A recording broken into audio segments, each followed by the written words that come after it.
T'as atteint un peu le top des cabinets, tu peux faire une très belle carrière, t'as la sécurité, et là tu te dis, je pars. Ouais, la prise de risque, honnêtement, non. Le conseil, c'est un métier qui est hyper dur et exigeant. Mais vraiment, j'exclus la prise de risque du conseil. Combien on gagnait en tant que consultante chez McKinsey ? On entre à... On entend beaucoup que consultants dans des grosses boîtes de conseil comme ça, c'est des bullshit jobs. C'est vrai qu'on est dans un métier de recommandation. Quelle stratégie pour intégrer McKinsey ? Moi, la stratégie, c'était... C'était quoi tes horaires on arrive dans ce que j'ai pas aimé. Ah, ok, d'accord. J'ai suivi l'entrée en dépendance de ma grand-mère. Les choses se sont accélérées une fois en EHPAD, jusqu'à son décès. Je m'étais dit, j'aimerais trouver d'autres solutions. J'ai beaucoup réfléchi par rapport au regard des autres. Je voulais qu'on dise, ah, c'est bien ce qu'elle fait. Je me serais pas lancée dans l'entrepreneuriat si j'avais pas coché toutes ces cases. On bosse pour un projet auquel on croit, on sait pas si ça va marcher, mais on va tout faire pour, et si on fait tout pour, il y aura rien à regretter.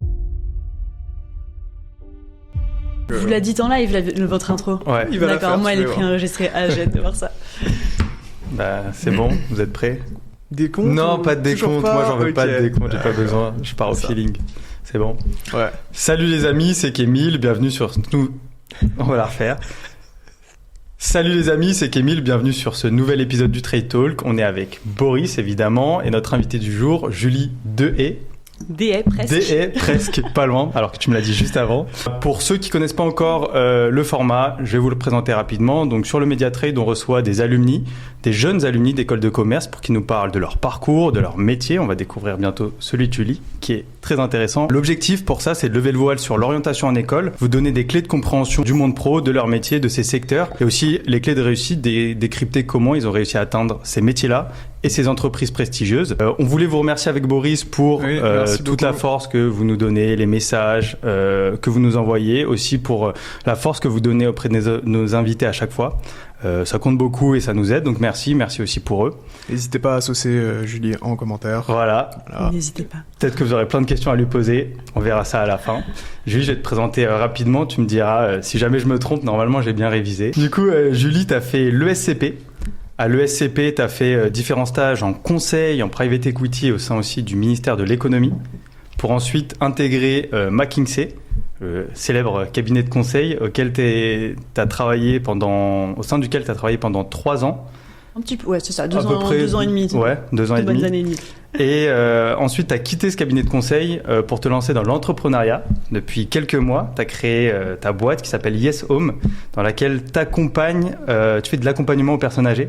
Exactement. On est la première conciergerie senior qui accompagne les seniors dans le maintien à domicile. Ok, très intéressant. Tu nous en diras un peu plus. C'est intéressant aussi de voir un petit peu pourquoi tu as quitté ce cabinet de conseil, ce que ça t'a apporté, à quel point c'est un tremplin ou pas dans la vie pro.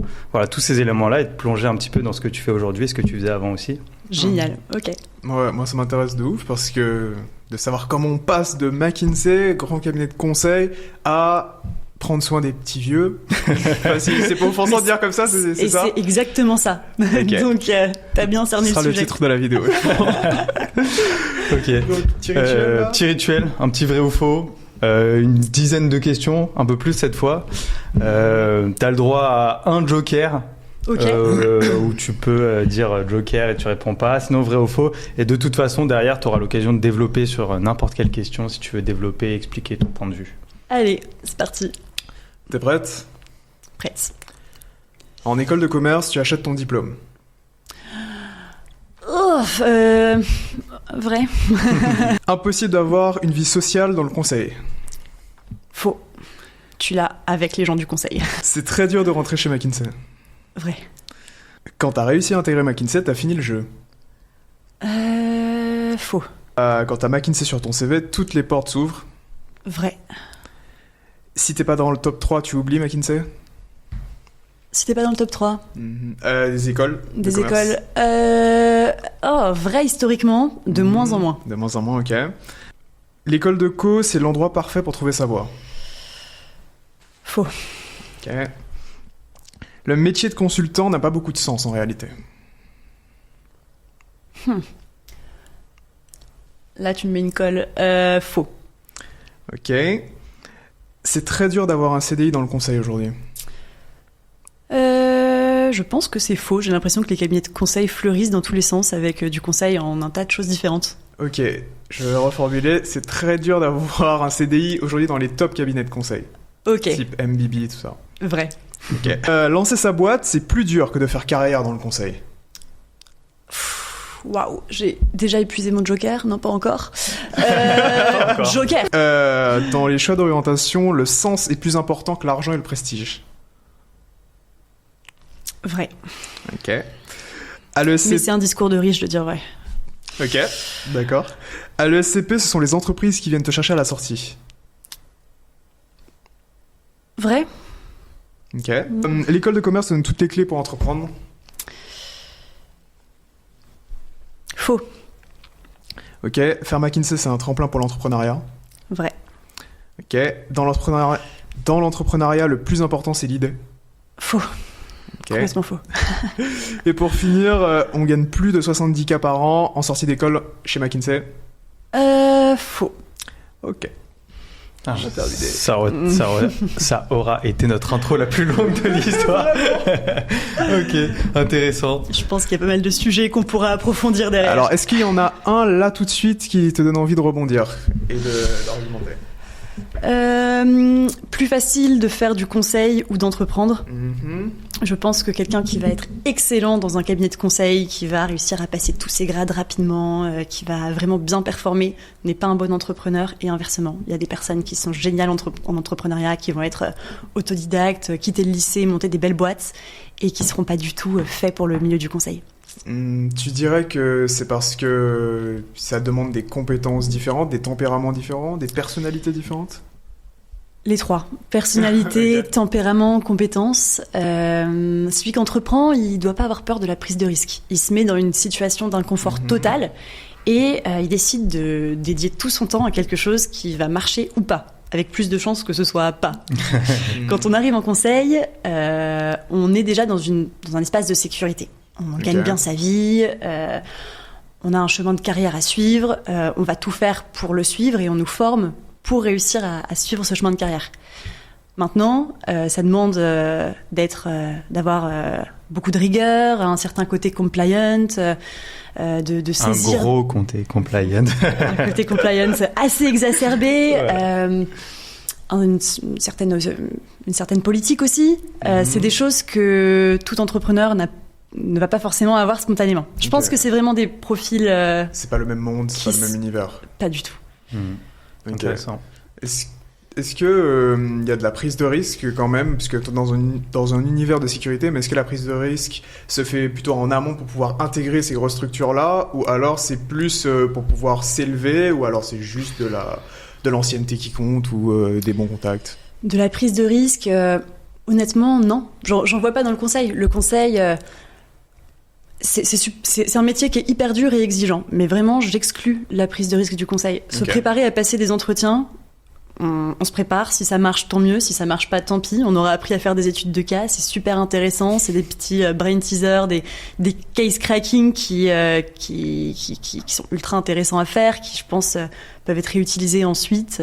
Pareil pour tout ce qui est exercice de fit pour se présenter. Ouais. C'est des choses qui sont des bons bagages à garder par après.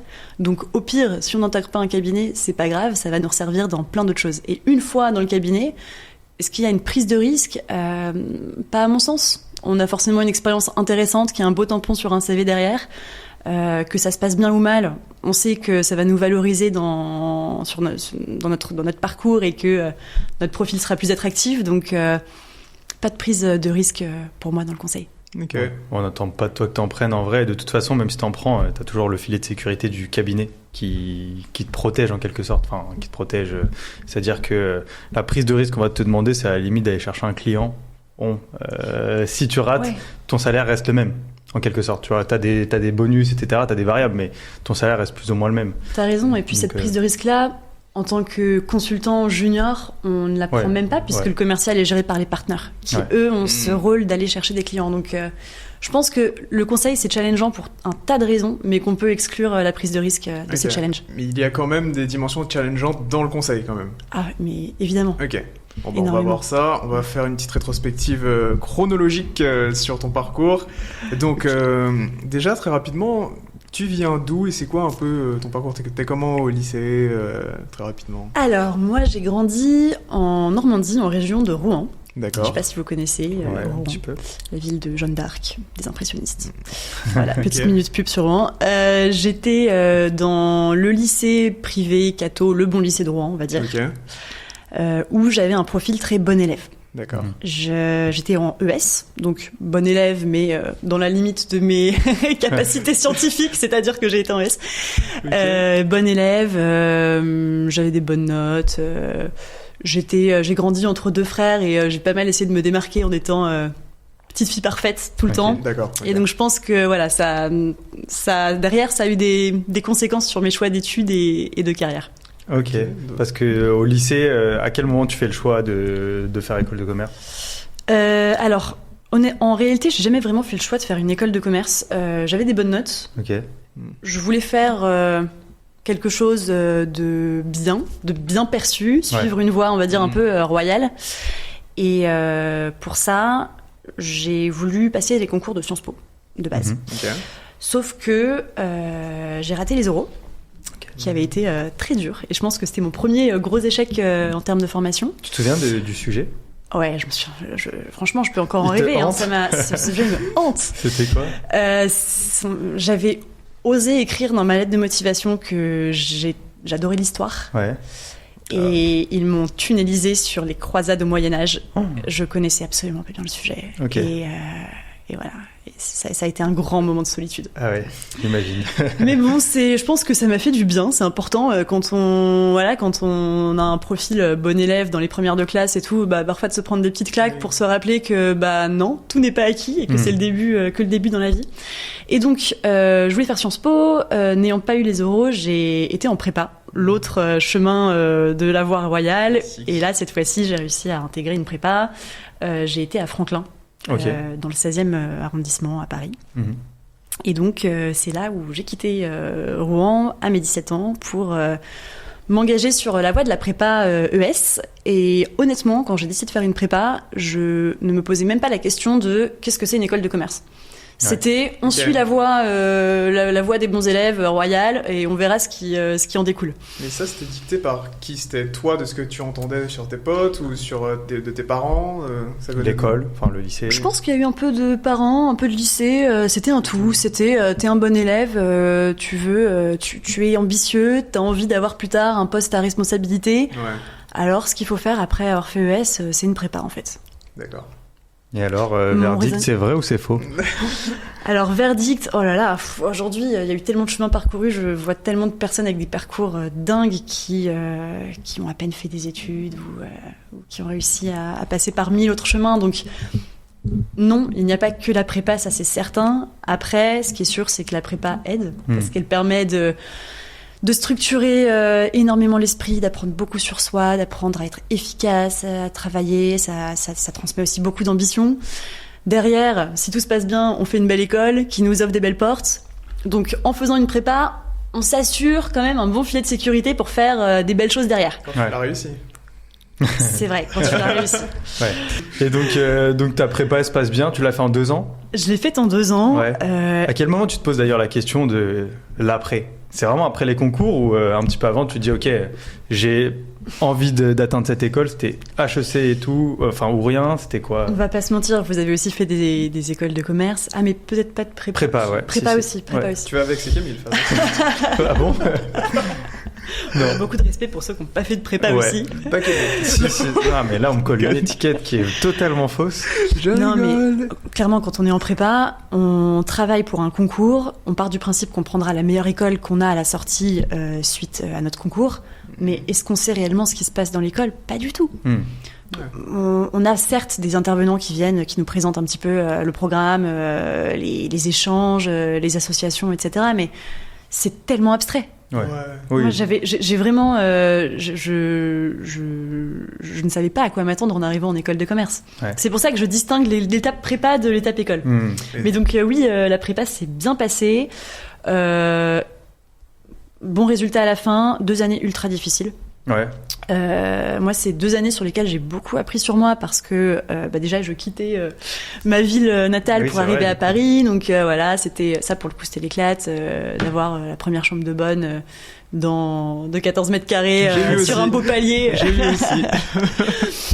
Et non, mais donc la prépa, difficile en termes mental. Moi, j'étais insomniaque. Ah oui. Et je m'étais jamais rendu compte en fait avant que j'allais être insomniaque à ce point, mais donc j'ai vécu une prépa en dormant 3-4 heures par nuit. Ah, ça s'est amplifié à cause de la pression, du stress? Totalement. Ouais. Totalement. Et je connaissais pas ça chez moi. Donc c'est une partie de ma vie où j'ai dû apprendre à gérer mon stress. Ouais. Et c'est un truc qu'aujourd'hui je n'ai plus. Je dors très bien, donc tant mieux. Bien. Mais je pense que vivre un premier coup de stress intense, condensé comme ça sur 2 ans, c'est important pour apprendre à se connaître et voir les failles en fait qu'on peut avoir soi-même pour apprendre à vivre avec, à les dépasser. Mais donc, ouais. Franchement, c'est en prépa où c'est la première grosse claque. Et après, où j'ai vraiment appris à me connaître, mes limites, mes forces, comment m'améliorer, chercher à m'améliorer, parce que j'avais des facilités un peu au lycée. Et on m'avait dit, toute ma vie, on m'avait dit, tu verras l'année prochaine, tu pourras plus faire comme ça, tu vas devoir te réveiller, etc. Bah, jusqu'au bac, j'ai pas trop vu. Et après, en prépa, on m'avait dit la même chose. Je fais, ouais, bon, je connais. Bah, en fait, si. C'était vraiment le cas. Ils ont pas menti cette fois-là. Cette fois-ci, je l'ai senti passer, ouais. Ouais, et puis vous avez sûrement vécu ça, mais t'arrives dans un environnement où t'as que des anciens bons élèves de lycée.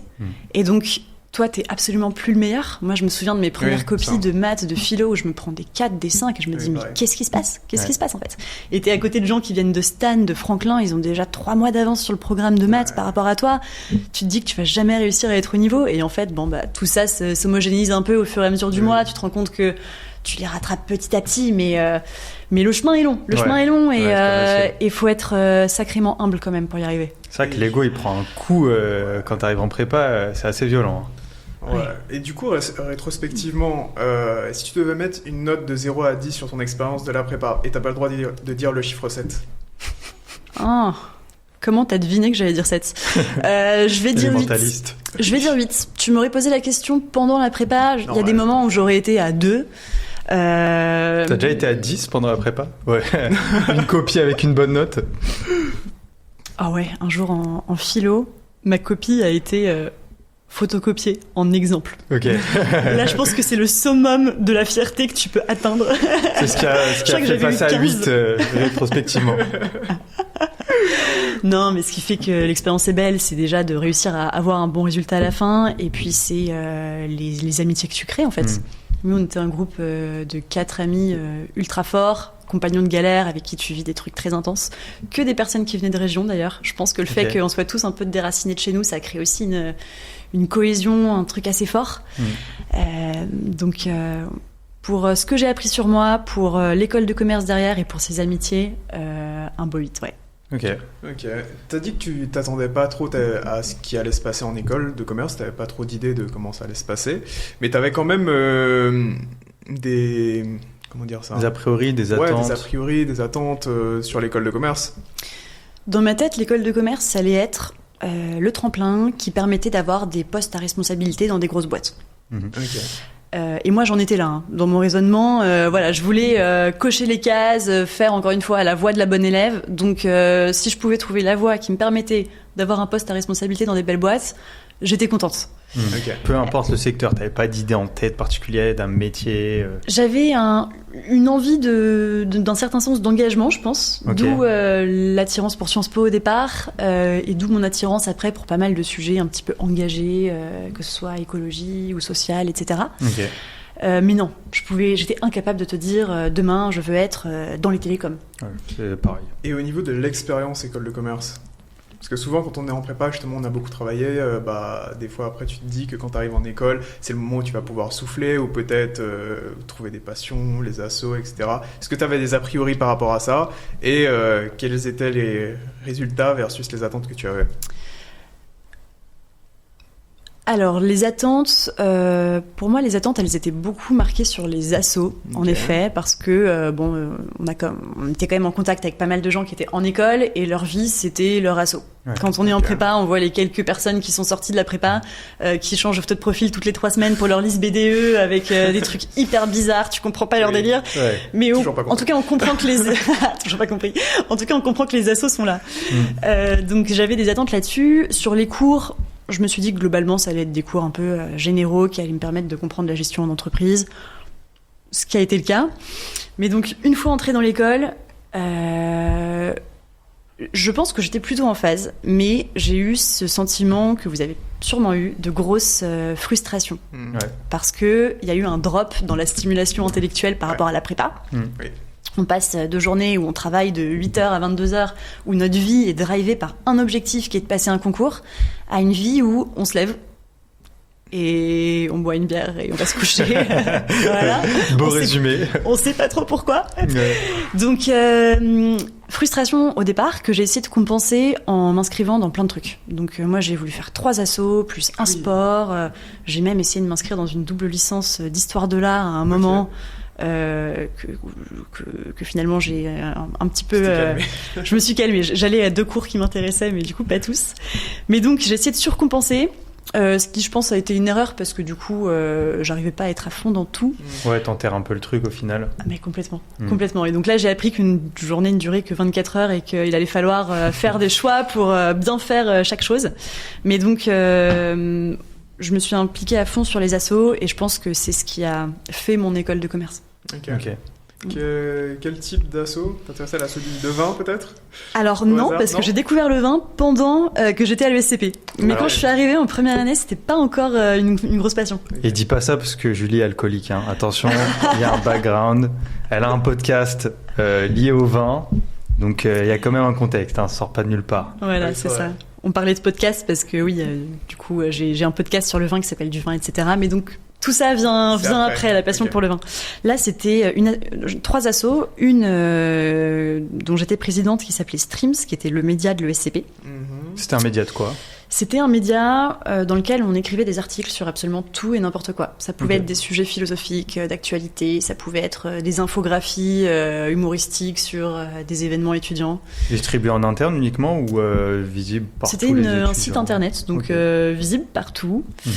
Et ça a été une super expérience de l'ESCP, assez challengeante, parce qu'en fait, motiver une équipe à travailler, à bouger quand il n'y a pas de rémunération financière, bah, ça demande de trouver d'autres méthodes. Donc, ultra intéressant pour ça.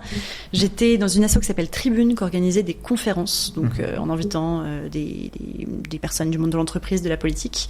Et ça, c'est une asso où je me suis fait ma super bande de copains que j'ai encore aujourd'hui. Et la 3e asso, c'était le BDE, où j'étais un peu moins impliquée, j'étais un peu plus petite main. Mais là, c'est une asso où je pense que j'ai vraiment appris à m'affirmer face à des personnes insupportables en soirée. C'était toi, la police. Bah, quand tu dois servir des verres à des gens bourrés, forcément, ça demande de savoir être... s'affirmer un petit peu. Donc t'étais pas la meuf bourrée en école, toi. T'étais plus... aussi Pas quand t'as été en animation BDE. Ça va. J'essayais de gérer et de cadrer un peu les personnes, ouais. Okay. Et du coup, on arrive sur forcément la douloureuse. Là, il faut trouver un stage à un moment donné. Ouais. Qu'est-ce qui se passe à ce moment-là? C'est, tu vois peut-être, t'en parles autour de toi. Il y a déjà des voix qui ressortent un peu parce qu'il y a du conseil, de la finance, il y a des. Alors, j'ai fait 3 stages moi à l'ESCP. Okay. Un premier. Quand j'étais encore tout début, c'était à la fin de la première année. On avait le choix soit de partir faire de l'humanitaire, soit de faire un stage en entreprise. J'ai choisi le stage en entreprise et c'est là que j'ai fait un stage au ministère de l'économie. C'est assez marrant que t'en parles comme stage premier. Enfin, tu l'as mentionné tout à l'heure. Ouais. C'était le stage, on va dire, le moins impactant pour mes choix que j'ai fait. Ouais. Mais je pense qu'il avait aussi son importance. En fait, j'organisais la fête de la gastronomie à Bercy. Okay. Je sais toujours pas pourquoi ce projet était porté par le ministère de l'économie, mais il se trouve qu'il y a une fête de la gastronomie qui était un événement annuel qui n'existe plus depuis et qui devait être organisé, un peu comme la fête de la musique version gastronomie, avec plein d'événements un peu partout. Ouais, j'aurais pensé à la culture, à la limite. Ouais, complètement. Ouais. On est d'accord. Okay. Et donc ça, c'était un stage où on était une équipe de 8 stagiaires avec 3 ou 4 permanents qui nous encadraient. Je me suis bien amusée, mais c'était un stage que j'ai pas aimé dans le fond parce que on faisait du 9h 18h, mais avec 3 heures de travail effectif dans la journée, beaucoup de présentéisme, donc c'est Voilà, je tournais pas mal en rond. C'était pas la planque. Mais où passent nos impôts? Ouais. J'ai dire ça tout à l'heure. Pas dans le salaire des stagiaires, je te rassure. Non, c'est sûr. C'était quoi ton salaire au ministère de l'économie? Je pense que ça devait être 500 € par mois. Ouais, le minimum légal. Ah oui. Ouais. Minimum, ok. Bon, après, pour 3 heures par jour, ça allait. Ouais. Mais Les donc, radins en France. mais donc voilà, c'était une première petite expérience. Et ensuite, les stages un peu plus sérieux, on va dire, sont arrivés pendant mon année de césure. Et donc, pour le premier stage, il se trouve que j'étais dans une option de conseil en Master 1. Ok. On avait un cours de 3 heures toutes les semaines avec des consultants qui venaient nous voir, qui venaient de cabinets, qui nous exposaient des cas sur lesquels on devait essayer de réagir, de proposer des approches, d'expliquer comment nous, on aurait traité la situation. En Master 1, on est encore un peu immature en école de commerce. Je sais pas à quel stade vous en étiez, mais moi, je trouve que voilà, la maturité vient un petit peu après. Et en fait, ça a été une super découverte pour moi. Je trouvais que, avec une approche assez naïve, parce que j'avais jamais vraiment essayé de lire encore de théorie sur le conseil, j'avais pas de framework encore préparé à l'esprit, avec une approche assez naïve, avoir plein de problématiques comme ça différentes d'entreprises qui nous sont exposées et devoir y répondre, c'est hyper intéressant parce que ça oblige à être créatif, ça fait penser à plein de choses. Enfin, je trouvais que c'était un exercice très stimulant intellectuellement. Est-ce que ça rappelle pas un peu aussi la stimulation que tu avais en prépa? Réfléchir à des problématiques, trouver une solution. Moi, je crois que c'est un peu ce que j'ai ressenti quand j'ai découvert le conseil. Déjà, je savais pas trop ce que je voulais faire. Je savais que la stratégie, je trouvais ça intéressant, le côté stratégique, trouver des solutions à des problèmes majeurs, on va dire, dans une entreprise et pas juste un petit problème opérationnel. C'est ça qui m'intéressait. Et au-delà de ça aussi, c'était repousser la réflexion parce qu'en fait, on attend de toi que même s'il y a des frameworks qui existent, tu sois créatif ou créative, peu importe. Mais c'est une créativité qui va avec une certaine logique, un certain rationnel, donc que tu retrouves aussi en prépa. T'as raison, c'est vrai que cette stimulation, elle peut faire écho à celle de la prépa, bien que ce soit assez différent. La prépa, c'est de la théorie, c'est le monde des idées, de la dissertation, on accumule plein de connaissances. Pour moi, le conseil, c'est une approche un peu plus pratique. On apprend quelques méthodologies, mais après, c'est vraiment du terrain, de la mise en pratique d'approches. Donc oui, sur la stimulation, mais avec 2 prismes hyper différents. Ouais. Et donc avec ce cours de conseil, je découvre un monde que je connaissais pas. Je me rends compte que c'est une voie qui est très prisée par les personnes en école de commerce, que beaucoup veulent faire ça à la sortie. Ouais. À ce moment-là, j'ai encore ce petit côté envie de prestige qui s'active et du coup, je me dis, pour continuer sur l'autoroute de la bonne élève, est-ce que j'irai pas faire du conseil derrière ? Sauf que du conseil en stratégie, en premier stage de césure, c'est assez dur à avoir. Ouais. Okay. Et en fait, j'ai eu une chance de dingue. Il y a eu un forum des métiers à l'ESCP d'organiser. Et pendant ce forum, j'ai été discuter avec une recruteuse qui était sur le stand de PMP Conseil, un super cabinet. Et en fait, on a parlé pendant 1h15. Je l'ai tunnelisé pendant tout son forum des métiers. Et on a eu un super contact. Elle a pris mon CV et derrière, elle a réussi à me proposer des entretiens. Et ça s'est fait. Donc, j'ai eu ce stage chez PMP Conseil, qui était un super premier stage. J'ai vraiment adoré. PMP, c'était un cabinet de conseil en stratégie spécialisé TMT, avec une bonne centaine de consultants, je pense, à l'époque, mais quand même cabinet à taille humaine. Et là, j'ai découvert ce qu'était le métier du conseil. J'ai tout de suite été mise dans des équipes où tout de suite, j'ai eu des responsabilités en tant que consultante. J'ai travaillé sur 2 grosses missions principales. Une dans le milieu du tourisme pour réfléchir sur le lancement d'un nouveau service. Donc passionnant, beaucoup de sujets sur la conception du produit, son pricing, la réflexion sur les canaux de distribution, sur le positionnement, enfin bref. Très complet comme premier sujet. Et un deuxième sur un plan stratégique pour un acteur de télécom. Donc voilà, c'était une super première approche. Donc j'ai gardé en tête de faire du conseil après. Et pendant un after-work, je me souviens d'une discussion avec une partenaire chez eux qui me dit « Julie, si tu veux faire du conseil en premier job après ton école de commerce, il faut que tu fasses un 2e stage en fonds d'investissement. » Et du Ok. coup, bon voilà, c'était sa vision des choses. Et donc en deuxième stage, j'ai été faire du private equity. Peut-être avant de rentrer sur le deuxième stage, tu disais que tu as discuté pendant plus d'1h15 avec elle, qu'il y a eu une belle accroche et tout. Qu'est-ce qui a fait que Comment vous t'as ayez fait une entente? Pourquoi vous avez parlé aussi longtemps? Et pourquoi tu penses qu'elle a autant été retenue par ton profil plus qu'un autre? Je pense que c'était un match 100% humain. Ok. Moi, j'arrivais de façon très naïve parce qu'encore une fois, j'avais pas de bagage professionnel important derrière moi. J'avais pas le profil normalement des gens qui sont embauchés pour du conseil, puisque c'est plutôt des stages de deuxième partie de césure généralement ou de fin d'études. Donc je pense qu'elle a bien aimé ce côté naïveté, qui ose venir poser des questions. J'imagine qu'on a dû parler de plein de choses intéressantes ce jour-là. Tu te souviens de comment tu l'as abordé?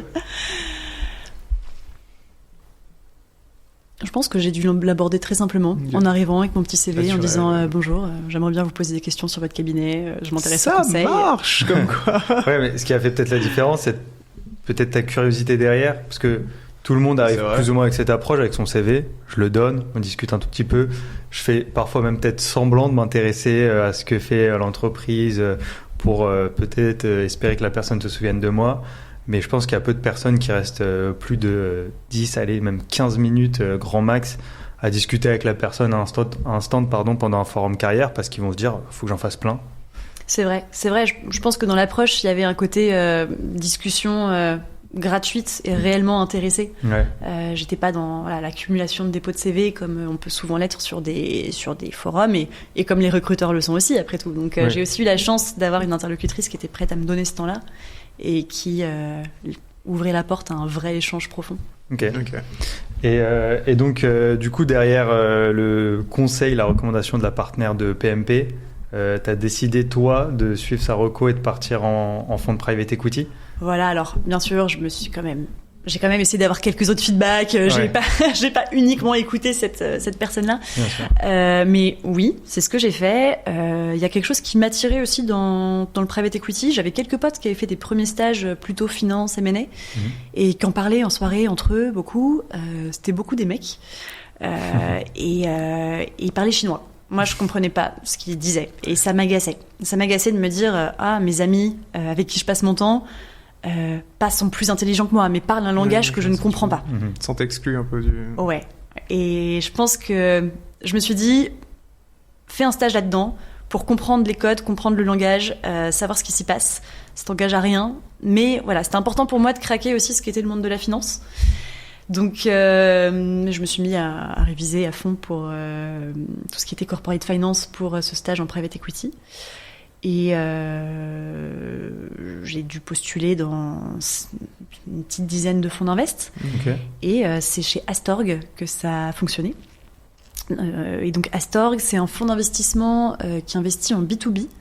À l'époque, ils investissaient dans des entreprises qui avaient entre 300 millions et 1 milliard de chiffre d'affaires, si je ne dis pas de bêtises. Ok. Ça a peut-être évolué depuis. Et ils avaient à peu près 8 milliards d'AUM. Voilà. Et ils investissaient dans des entreprises sur des marchés de niche B2B. Donc voilà, c'était quand même Ok. des secteurs assez obscurs. Ouais.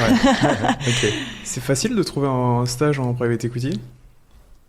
C'est pas facile. C'était des entretiens assez longs et exigeants, avec une petite partie fit et des grosses parties connaissances et techniques. Ouais, exactement. D'ailleurs, j'ai l'impression que c'est un peu obscur, moi, le private equity. En tout cas, peut-être moins aujourd'hui, mais à l'époque. D'ailleurs, on va recevoir bientôt quelqu'un qui est en private equity, donc n'hésitez pas à vous abonner, à mettre la cloche, à mettre des commentaires, et je te laisse continuer. Ouais, j'ai l'impression que c'était un peu obscur. On entendait beaucoup moins parler du private equity qu'aujourd'hui, j'ai l'impression. Beaucoup plus du M&A, forcément. Et même quand tu t'intéresses un petit peu, j'ai pas l'impression qu'il y a la même transparence sur les fonds qui existent et les process de recrutement que pour le M&A ou l'investment banking classique, etc. Je suis d'accord avec toi. Alors, peut-être parce que c'est un petit monde. Ouais. Il y a très peu de fonds finalement à Paris. Ok. Et chaque fonds a très peu de personnes qui y travaillent. Donc finalement, si on compte le nombre de personnes qui bossent en private equity, le prochain invité nous dira ce que ça représente, car j'ai aucune idée. Ouais. Mais c'est vraiment pas grand-chose. Donc Ok. c'est évident qu'on en entende moins parler. C'est aussi quelque chose qui se fait moins en stage et en césure. Oui. Dans les fonds de private equity, souvent les associates, qui sont du coup le premier stade, le premier grade, ils ont au moins 26 ans, Ouais. souvent un peu plus. Ok. Donc c'est quand même... C'est vrai qu'à l'époque, on recommandait, je crois, de faire du M&A C'est pour ça. après aller en PE. Et c'était le cursus classique. Nous, on était plusieurs stagiaires et ils avaient presque tous fait du M&A avant. D'ailleurs, Ok. peut-être pour ceux qui ne connaîtraient pas éventuellement le private equity, est-ce que tu peux nous dire très rapidement ce que c'est comme activité?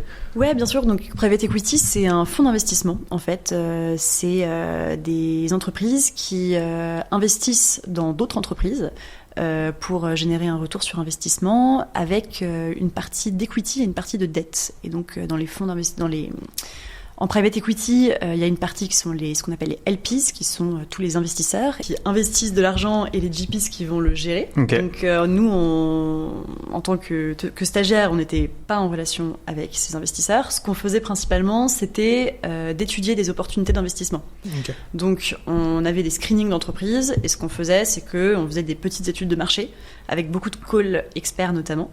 Mhm. Et derrière, on rédigeait des notes d'investissement qui étaient présentées aux partenaires du fonds d'investissement, qui décidaient s'il fallait aller plus loin dans l'étude de la cible ou pas.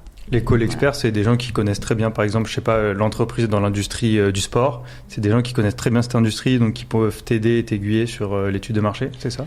Exactement. Ouais. Ça peut être des profils C-level de grosses entreprises dans le secteur qu'on étudie, Mhm. ou d'anciens salariés de ces industries-là. Ça peut être des consultants qui sont experts du secteur. Ok. Ça peut être des personnes qui travaillent dans des boîtes concurrentes à celles qu'on étudie. Donc c'est un gros métier de réseau.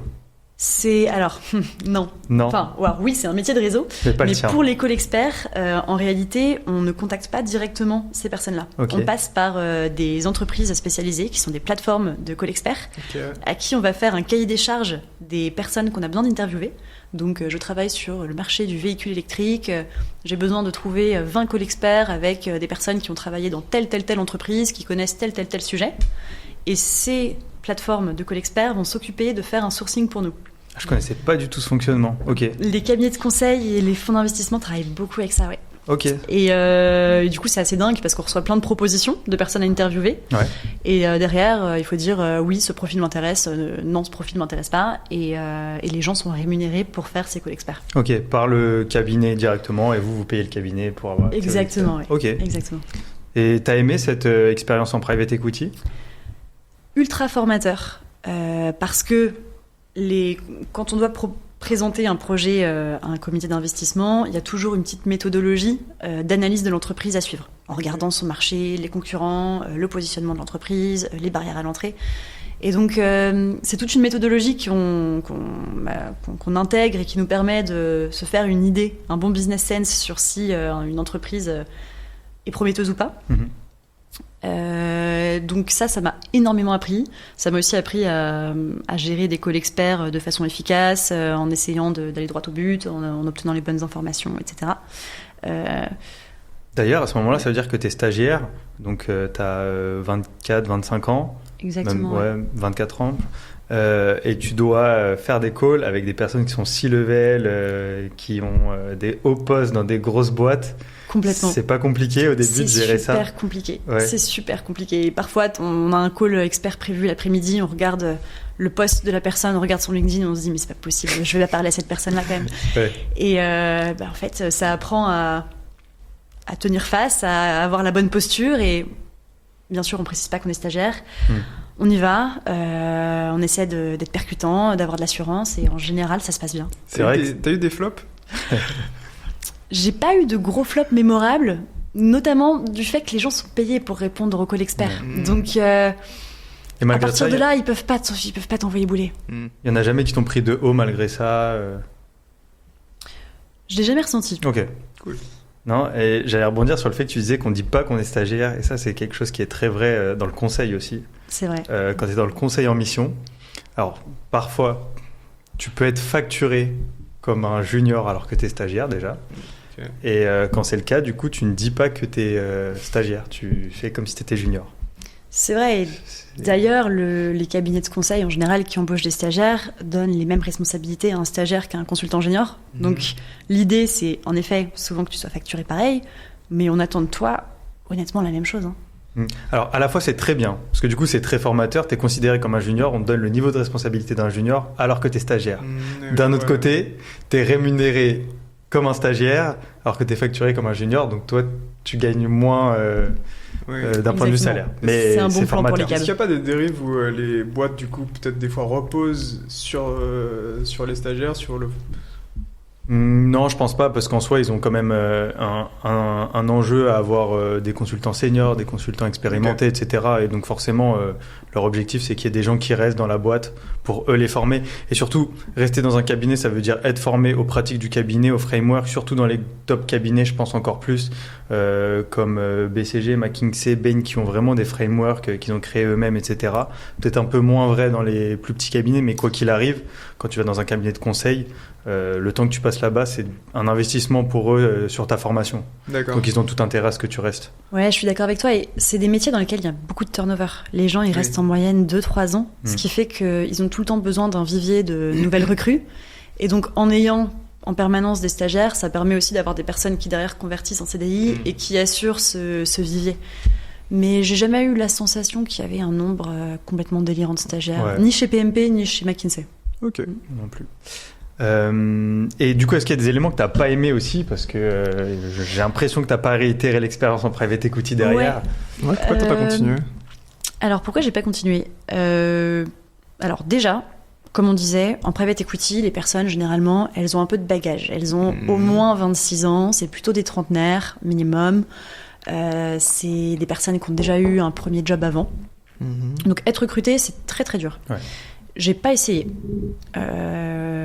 pour ça, parce que je savais que c'était pas forcément le bon timing, mais aussi parce qu'en fait, j'avais préféré le conseil. Je trouvais que c'était un peu plus varié dans les types de missions, que je pouvais découvrir des secteurs plus larges, avec des types de projets plus larges. C'est aussi des structures qui sont plus jeunes, avec beaucoup de personnes.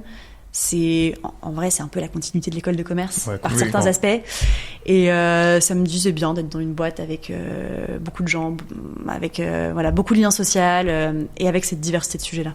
Par rapport au sujet de la diversité, c'est-à-dire que en conseil, tu peux avoir des missions, en conseil en strat, en l'occurrence, des missions, je sais pas, de pricing. Le lendemain, tu auras une mission de plan stratégique, et puis quelques mois plus tard, une toute autre industrie, alors que le private equity, même si tu changes de secteur, c'est à chaque fois le même travail que tu fais. L'approche est la même. Ouais. L'approche pour analyser une boîte, pour tester son potentiel est la même.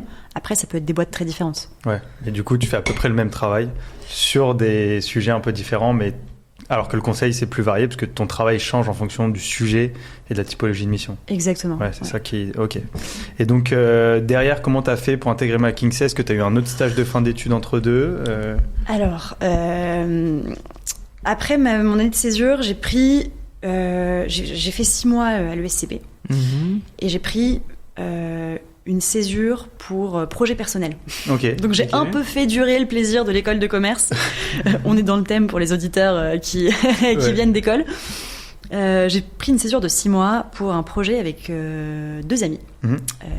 Mes 2 meilleurs amis d'école qui sont mes témoins de mariage. Donc voilà, c'était vraiment cool. le super trio.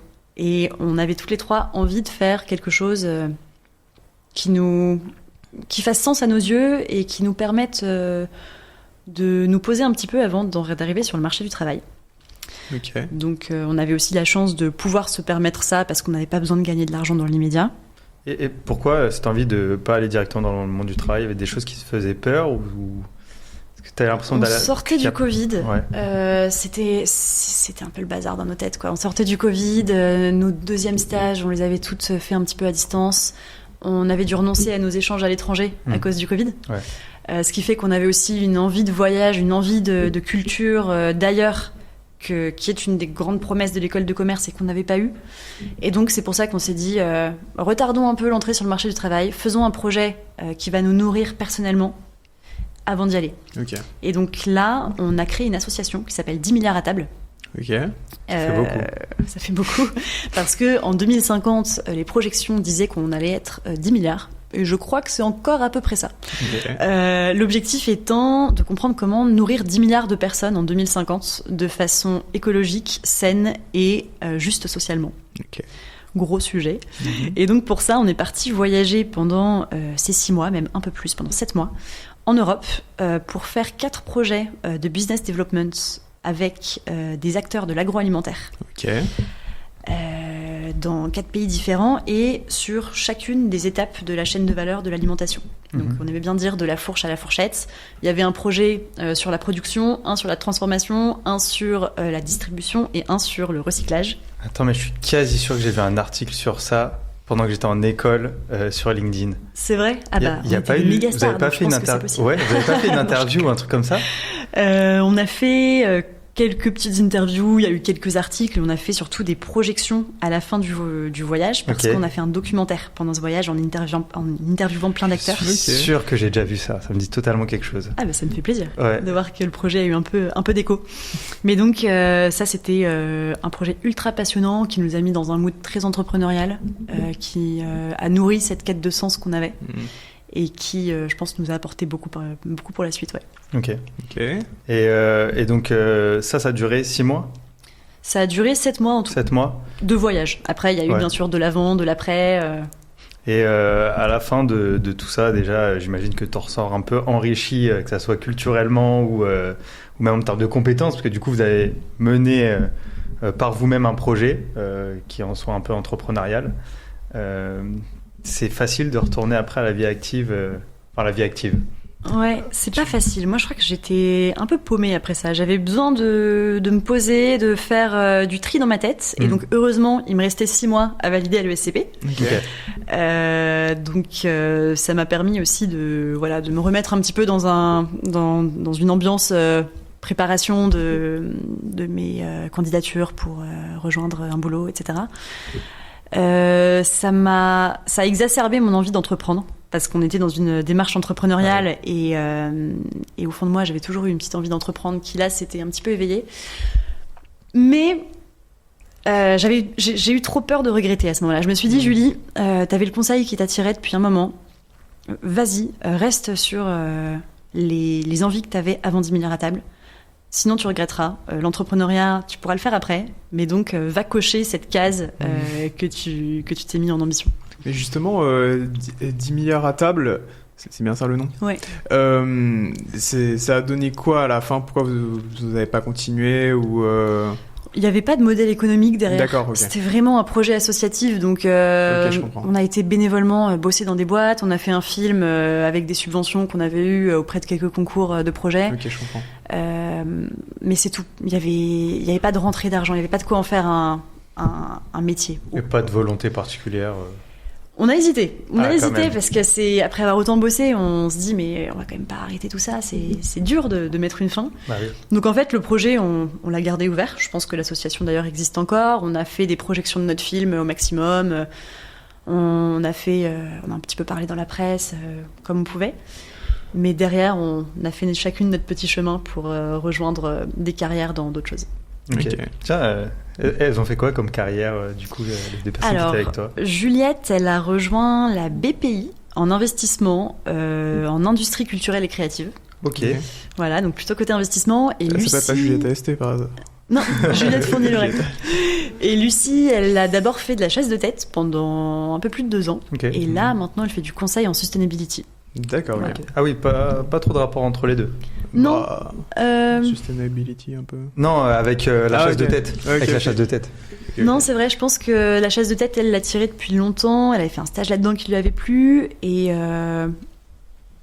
elle en a fait le tour. Okay. Elle a l'envie de... Elle était aussi très branchée, du coup, à écologie. Et je pense que...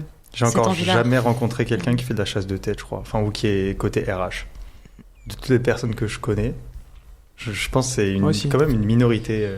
Ça peut être intéressant d'ailleurs. Chasseur de tête, c'est prenant quand même. Parce que des fois, tu as des objectifs il me semble. Et ouais, j'ai un pote qui avait fait ingénieur en système embarqué.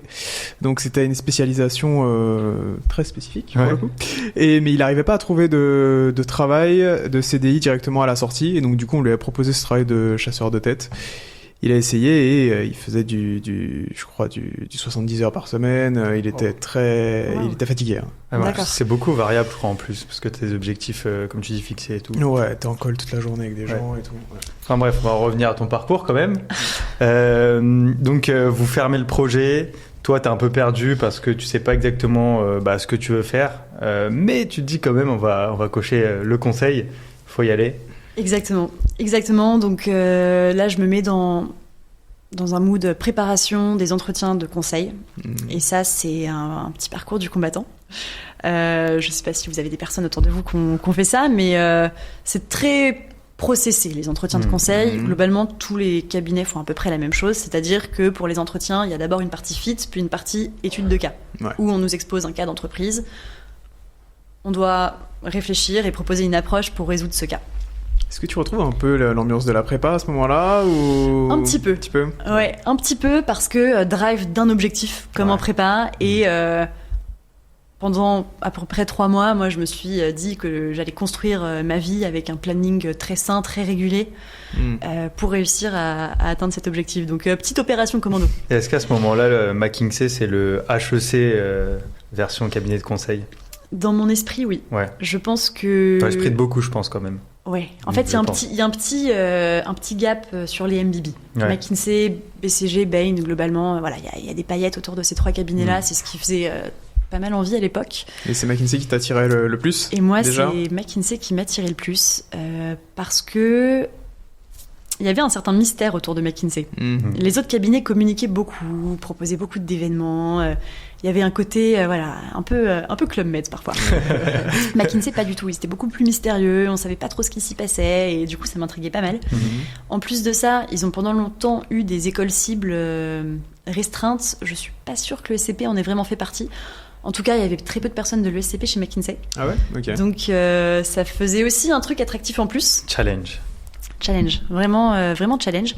Et en discutant avec pas mal de consultants qui étaient dans les différents cabs, j'ai bien fité avec ceux de McKinsey. Je trouvais qu'ils étaient vrais. Dans beaucoup de cabs, on essayait un peu de faire de la promotion, un discours très commercial pour donner envie. Chez McKinsey, j'avais des gens face à moi qui me disaient j'aime bien mon taf pour telle raison, je l'aime pas pour telle raison, et si je suis encore là, c'est parce qu'il y a plus de positifs que de négatifs. Mais voilà, très vrai en fait. Et du coup, ça sonnait plus authentique et je me suis plus retrouvée avec ces personnes-là. Ok, du coup, ça veut dire que tu as contacté plein de personnes avant pour... C'était quoi l'objectif ? C'était te renseigner sur les process de recrutement, essayer d'avoir des petits passes de CV dans les différents cabinets, ou simplement savoir quel cabinet pourrait le plus t'intéresser ? Ou les 3, C'était peut-être. C'était tout. Et pour te répondre, j'ai contacté la terre entière. Ah ouais. Vraiment, tous les anciens de l'ESCP que je pouvais trouver dans des cabinets, je les ai appelés. Volume. Vraiment, j'étais... T'envoyais quoi comme message ? C'était sur LinkedIn ? C'était sur LinkedIn, 100% sur LinkedIn. Souvent, je essayais de contacter ceux que je connaissais quand même d'une certaine manière, via des assos, via des cours en commun, etc.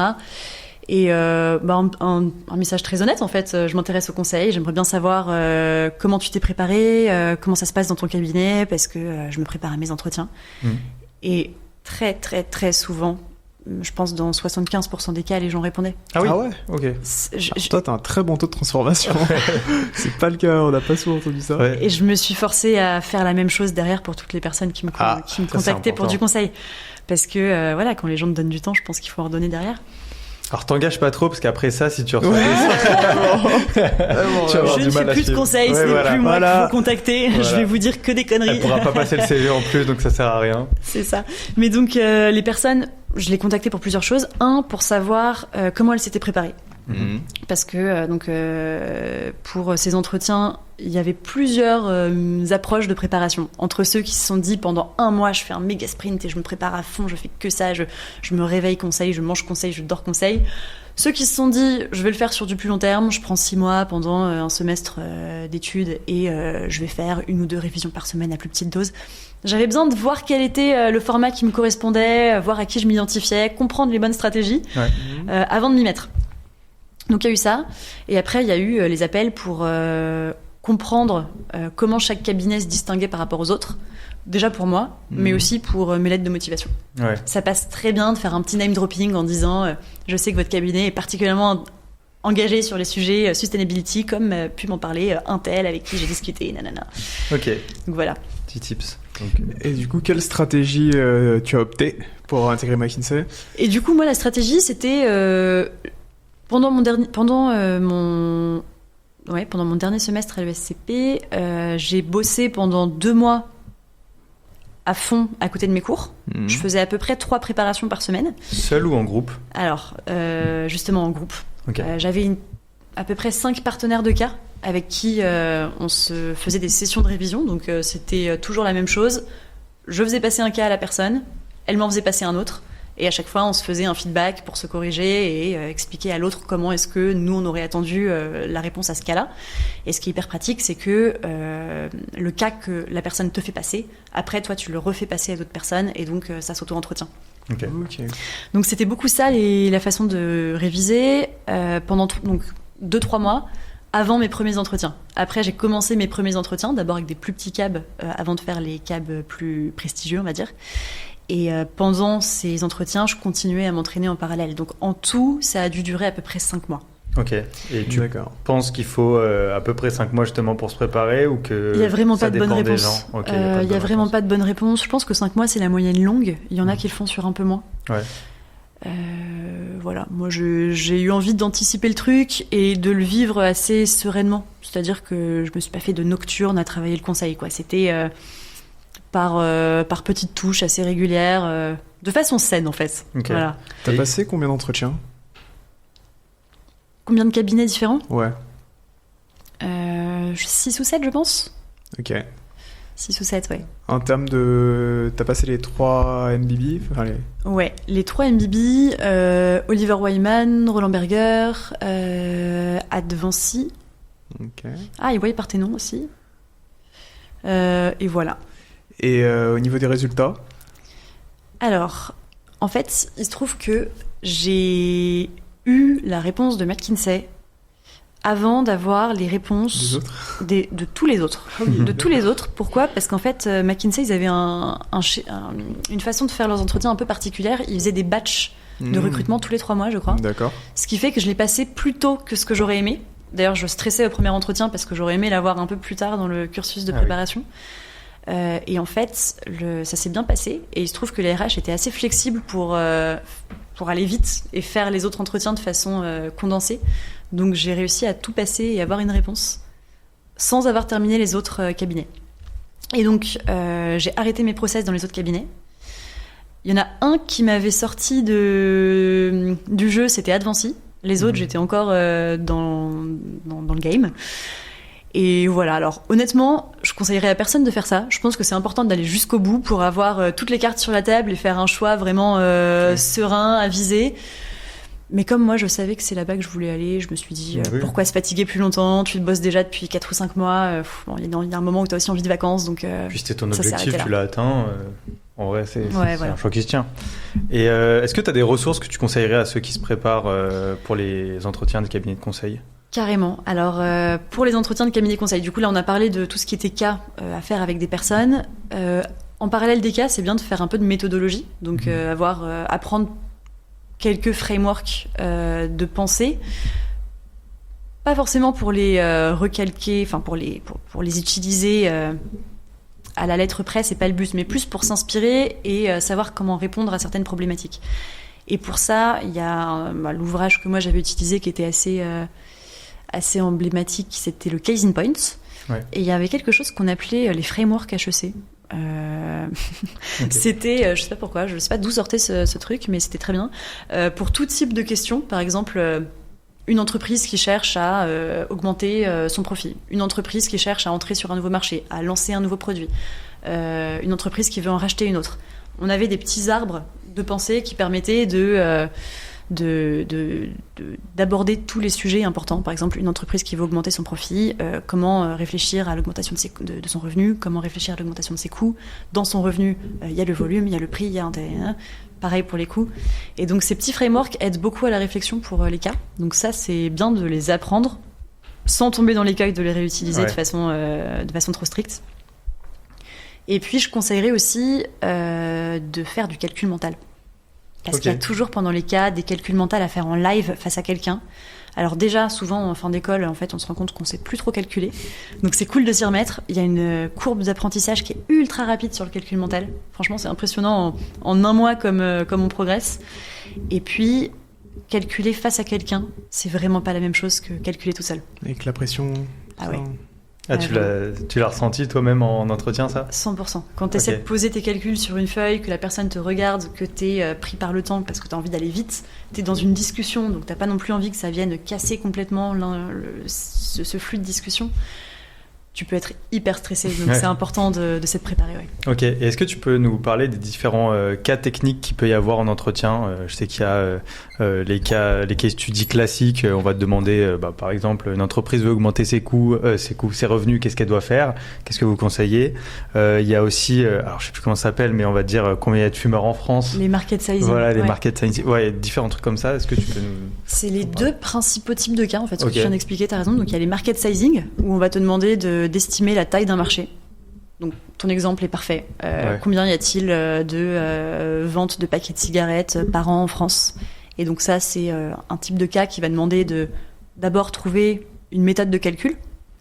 Donc on va dire, pour estimer le nombre de paquets de cigarettes vendus tous les ans, je vais estimer la part de la population qui fume, le prix d'un paquet de cigarettes, enfin pas le prix, pardon, on parle du nombre. Enfin bref, on va prendre plusieurs Ouais. hypothèses et construire une méthode de calcul pour ensuite proposer des données chiffrées pour aller sur ces hypothèses et résoudre le calcul. Et donc là, qu'est-ce qui est attendu, qu'est-ce qui est regardé de la part de l'examinateur? L'examinateur, il va regarder comment est-ce que tu structures ta pensée. Il va aussi regarder comment tu interagis avec lui pour mettre des chiffres sur les hypothèses. Tu peux lui demander de la data ou Bien sûr, ouais, tu peux lui demander ok. de la data et c'est valorisé. Ok. Ça va mal être vu de vouloir absolument poser des hypothèses chiffrées sorties d'un chapeau. Mieux vaut utiliser l'échange pour essayer d'affiner la réflexion ensemble. Mhm. Et derrière, il va regarder comment est-ce qu'on déroule le calcul une fois toutes les hypothèses posées. Ouais, si tu fais une Ok. erreur de calcul, je pense que c'est pas très bien vu. C'est pas très bien vu, Ouais. c'est pas éliminatoire, mais faut pas en faire. Ok. Voilà.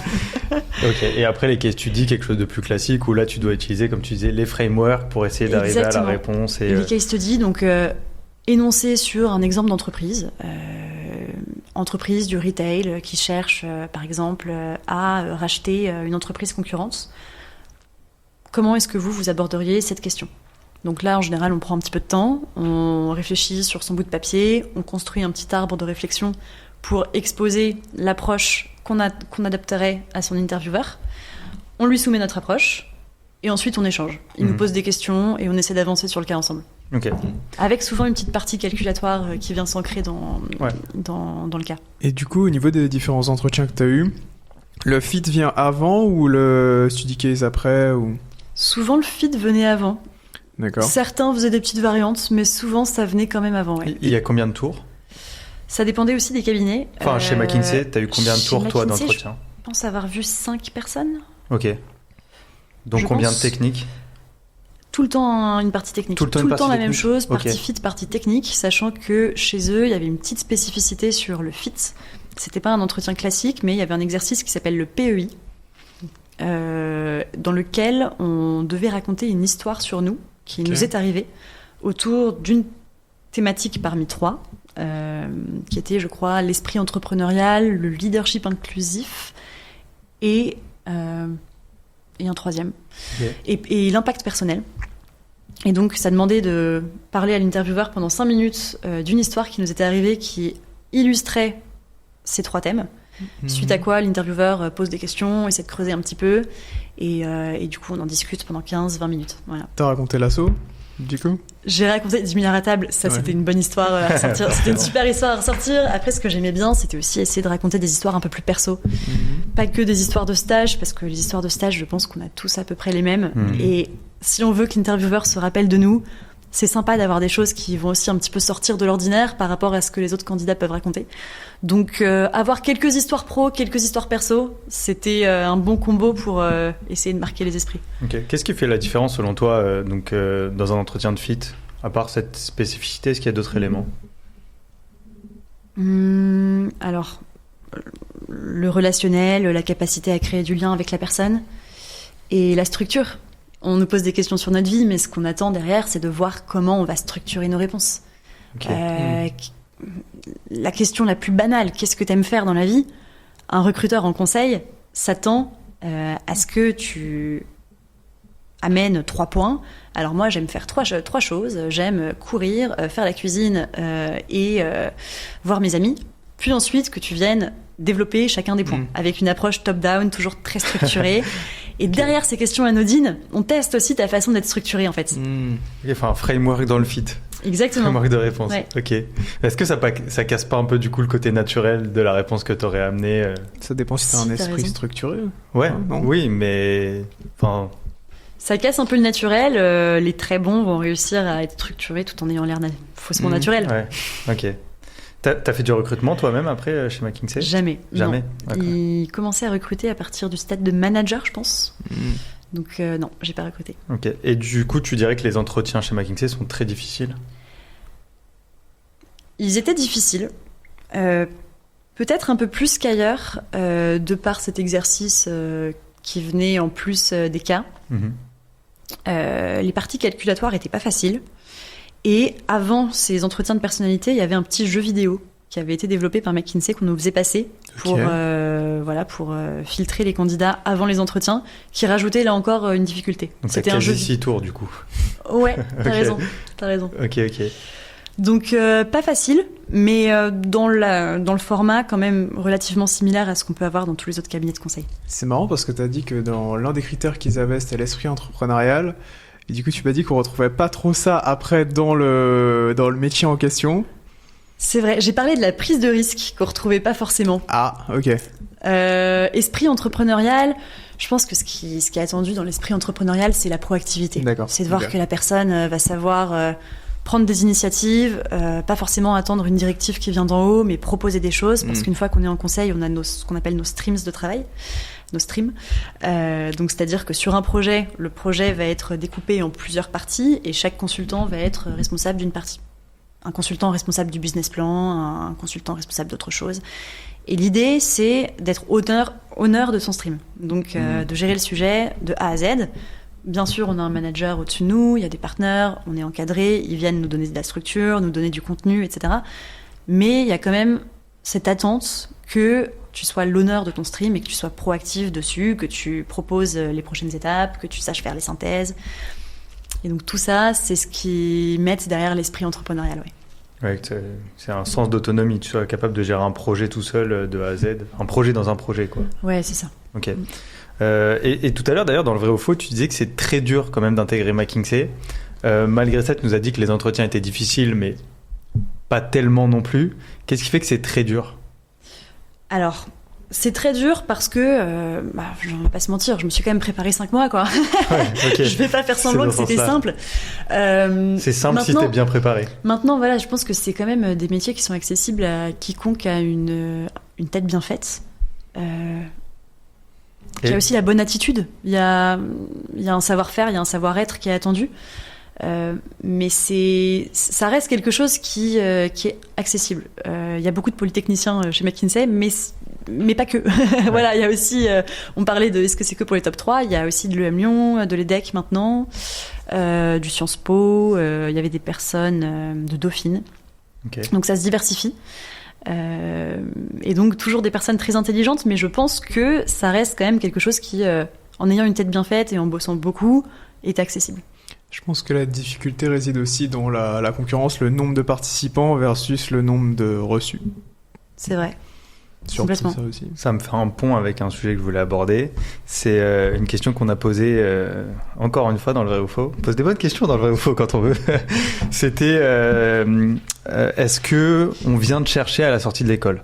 Parce que c'est quelque chose qu'on entend pas mal vis-à-vis de l'école de commerce, que t'inquiète pas, quand tu auras fait ton école, c'est l'entreprise qui vient te chercher après.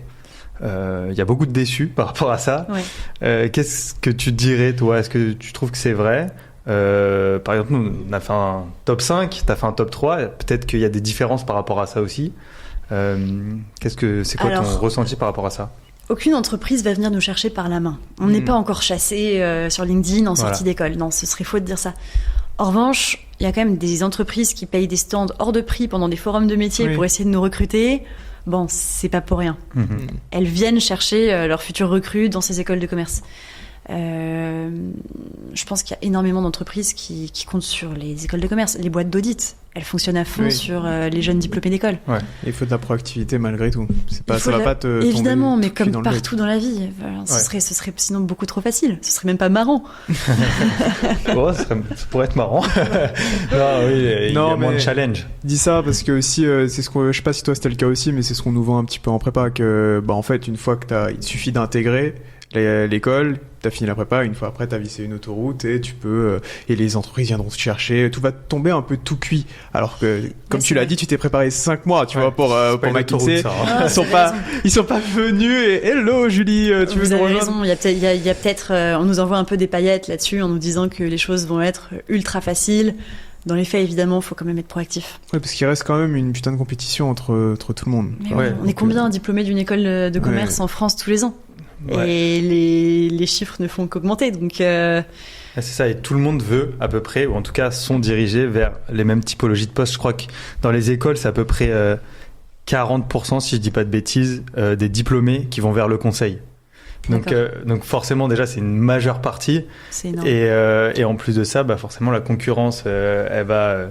pour la plupart, se rediriger vers les top cabinets, qui sont un peu présentés comme les tops écoles. Et donc, à partir de ce moment-là, la concurrence, elle est hyper rude là-bas, au même titre que quand c'est pour entrer dans une école de commerce. Donc, en fait, le schéma, il se reproduit un petit peu.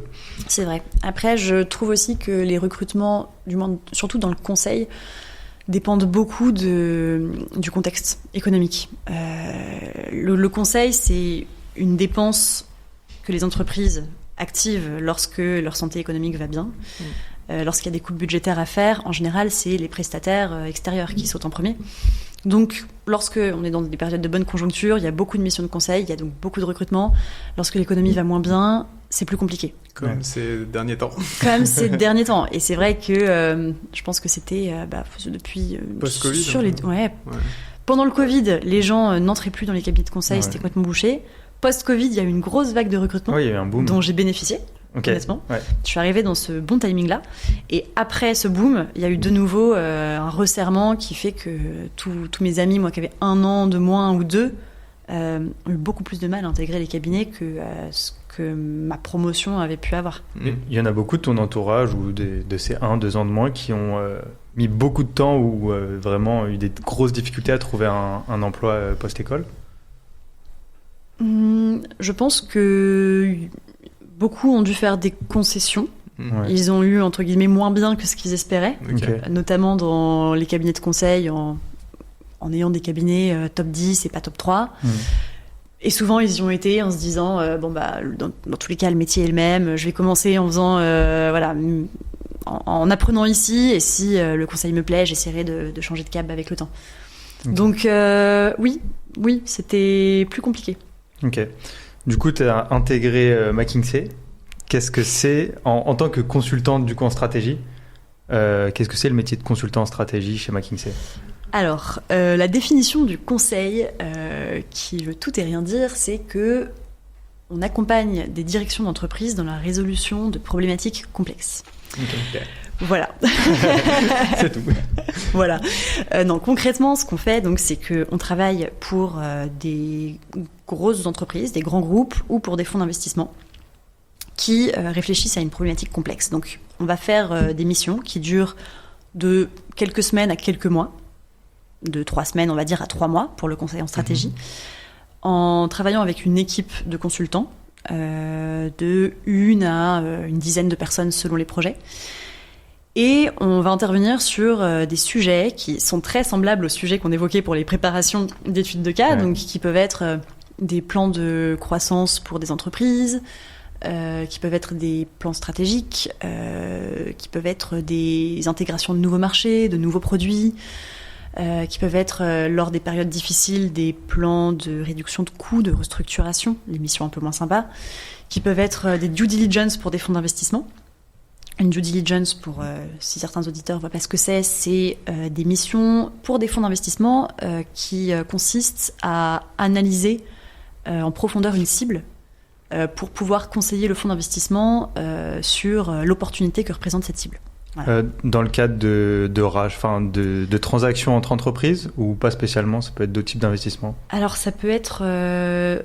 souvent on distingue le buy side et le sell side, donc on peut travailler soit pour l'acheteur, pour l'acheteur ou pour le vendeur, avec deux approches un peu différentes, mais toujours dans l'idée de donner un peu d'intelligence sur l'entreprise qui va être vendue. Ok. Et toi, chez McKinsey, quel type de mission tu as effectué? Dans quel secteur, industrie? Alors, en tant que consultant junior, déjà, on n'était pas spécialisé. On se spécialise un petit peu avant de devenir manager. Donc, j'ai fait des trucs très, très différents. Manager, c'est, si tu peux juste, nous faire une petite overview des grades et des années qu'il faut pour atteindre chaque grade. On est consultant pendant à peu près 4 ans. Avec différents grades de consultants. Globalement, je vais parler généralement pour les cabinets de conseil en strat. Chacun a sa terminologie, mais il y a souvent un grade de consultant plutôt junior, puis ensuite consultant senior.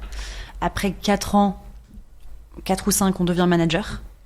Ensuite, on a un grade avant de devenir partner qui, chez McKinsey, s'appelait associate partner, où on est entre le manager qui pilote le projet et le partner qui a le rôle commercial pour aller trouver des missions. Et enfin, on termine en tant que partenaire, et où là, on a du coup cette relation avec le client et où on va chercher les projets. Voilà. Il y a pas mal ce truc du coup de dire que dans le conseil, à partir d'un certain grade, et c'est un peu pareil dans les banques, en finance, tu fais plus un métier de conseil directement, mais justement ce rôle de commercial, voire même de la politique, où ton rôle c'est juste d'être en relation avec des gens dans des grandes boîtes et d'essayer de dégoter des missions pour ton cabinet. Est-ce que c'est... Alors du coup, j'ai jamais été partenaire, mais oui, c'est ça qu'ils font. C'est des personnes qui ont un réseau énorme, qui passent beaucoup de temps à discuter avec les entreprises, se tenir informés de leurs actualités, de leur santé, pour voir si le cabinet pourrait leur apporter quelque chose. Et ils ont aussi un rôle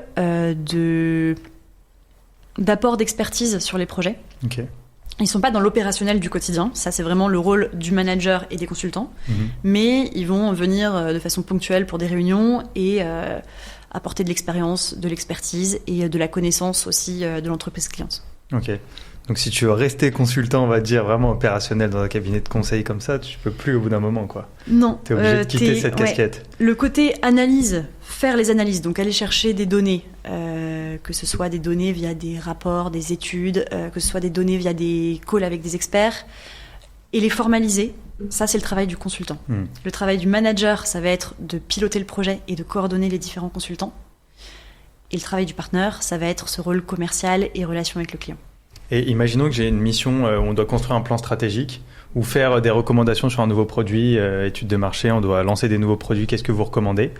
C'est les consultants du coup qui vont faire les recommandations ou les managers quand même Alors, le travail est très long avant d'arriver aux recommandations. Donc en fait, c'est pas le consultant, c'est pas le manager, c'est vraiment la combinaison du consultant avec un énorme réseau d'experts.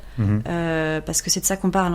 Franchement, les cabinets de conseil, surtout niveau MBB, ils ont des experts sur tous les sujets aux 4 coins du monde qui, il faut faire un plan de décarbonation dans l'industrie bovine, vont avoir des personnes qui ont déjà fait ça et qui sont expertes. Donc, hyper niché. Ouais. Donc c'est la coordination des analyses des consultants mixées à l'expertise de ces experts, au pilotage du manager et à la connaissance du client apportée par le partenaire qui font qu'on arrive à des recommandations. Mais c'est pas le consultant tout seul qui va mener à une recommandation. On arrive, on est encore tout petit, on sort d'école. Donc heureusement qu'on va pas faire, nous, entre guillemets, une recommandation à un COMEX du CAC 40. Mais notre équipe le fait. Et justement, ça fait la transition parfaite avec l'une des questions que je t'ai posées durant le vrai ou faux. On dit souvent que le métier, on entend beaucoup que ce type de métier, consultant dans des grosses boîtes de conseil comme ça, c'est des bullshit jobs. Que ça a très peu de sens, que justement, peut-être parce que comme le travail que tu vas faire, tu vas pas nécessairement voir l'impact direct, donc tu peux avoir l'impression de travailler inutilement un peu. Est-ce que c'est quelque chose que tu as ressenti? Est-ce que ça te parle ou pas du tout, c'est des clichés? c'est vrai qu'on est dans un métier de recommandation. On fait pas l'implémentation derrière. Donc on voit pas les conséquences concrètes de ce qu'on a fait. Ou bien on peut en entendre parler dans la presse ou par des retours du cabinet. Donc oui, parfois, ce sens, il peut être un peu dur à trouver. Après, je pense que le sens, c'est un mot qui est assez galvaudé, chacun le trouve où il veut. Parfois, le sens, on va le trouver par ce qu'on apprend, parfois on va le trouver par les gens qu'on rencontre. Enfin, c'est très cliché ce que je dis, mais... Non, mais je comprends. Non, je pense pas que ce soit un bullshit job. Alors, ceci dit, il y a des missions sur lesquelles je sentais que l'impact était plus concret que sur d'autres, parce que parfois le client est plus impliqué. On sent que c'est hyper important pour lui ce qu'on est en train de faire, qu'il a envie de nous porter, que c'est son sujet, c'est le sujet de son année. Par exemple, si c'est quelqu'un qui, un directeur marketing qui travaille sur un sujet marketing qui va vraiment marquer son mandat et qu'il mandate un cabinet de conseil pour l'aider là-dedans, forcément, on va se sentir qu'on est sur un sujet hyper critique et ça va être assez galvanisant. Maintenant, il y a des missions pour lesquelles on a l'impression que il y avait une poche de budget à déployer et que pour ça, on a mandaté un cabinet de conseil. On voit peut-être moins l'importance qui est portée par le client. Mais non, j'ai jamais eu l'impression de faire du bullshit en conseil. Et justement, toi, c'est quoi? Est-ce que tu as trouvé du sens à un moment donné? Qu'est-ce que tu aimais là-dedans? Qu'est-ce que tu n'aimais pas là-dedans aussi, hein? Peut-être que tu peux nous dire du coup ce que tu faisais d'abord. Ouais, parce que du coup, je skip la question. Oui. C'est vrai, revenons à ça. Ouais, en tant que consultant junior. J'ai fait plein de trucs très différents. Ouais. Dans les typologies de projets, j'ai travaillé sur des plans de décarbonation pour des acteurs de l'agroalimentaire. Okay. Ça, j'ai adoré. C'était assez en lien avec ce qu'on avait fait pour 10 milliards à table. J'ai travaillé sur des plans de réorganisation de départements d'entreprise, sur la définition de politiques de pricing en période d'inflation, sur un plan stratégique pour une entreprise qui avait besoin d'un nouveau plan stratégique, notamment avec l'arrivée de l'intelligence artificielle générative. Mon dernier projet, c'était sur... la diversité et inclusion en entreprise. On a fait passer un sondage auprès de plus de 10 directions d'entreprise pour qu'elles puissent mesurer leur niveau de diversité et d'inclusion sur les aspects d'origine et socio-économique, et ensuite pour qu'elles puissent réfléchir à des leviers à mettre en place pour l'améliorer. Donc voilà, des choses ultra variées. Je pense qu'il y a eu une petite dizaine de projets en un peu plus de 2 ans et demi. Okay. Donc on tourne quand même beaucoup. Et ces projets étaient parfois entrecoupés de périodes qu'on appelait de plage. C'est des périodes où on n'est pas staffé sur un projet, mais où du coup... ça la plage. On appelle ça la plage. Et du coup, c'est des périodes pendant lesquelles on aide des partenaires à faire des propals. Ouais. Ah oui, la plage, nous on appelle ça... Il y en a qui appellent ça le bench. Et sinon, il y a intermission, interco. Enfin, il y a plein de termes pour ça. Ouais. Mais c'est exactement ça. Ouais, ok. Et concrètement, une journée type chez McKinsey, tu faisais quoi?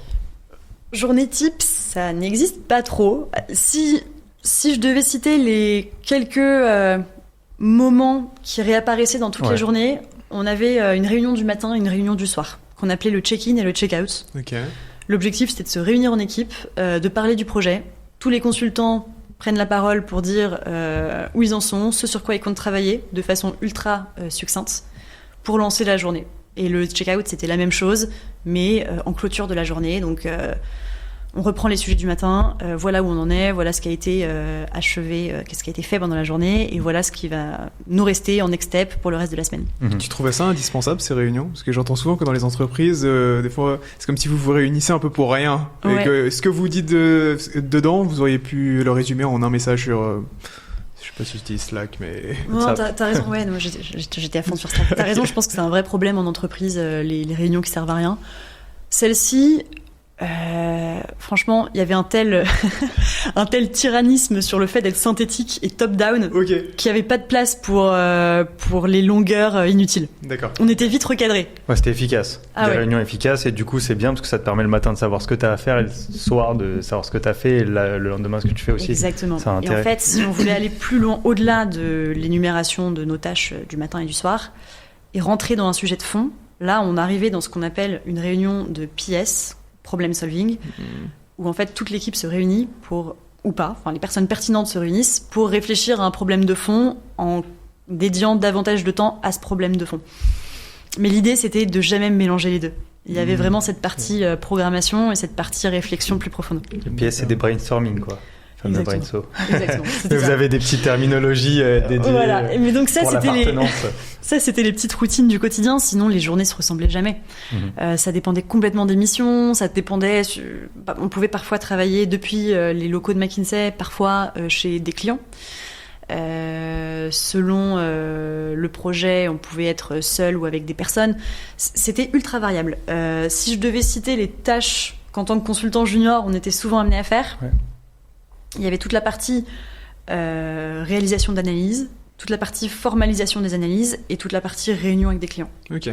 Donc, les analyses, c'était faire de la recherche de données avec des bases de données, encore une fois, d'écoles experts,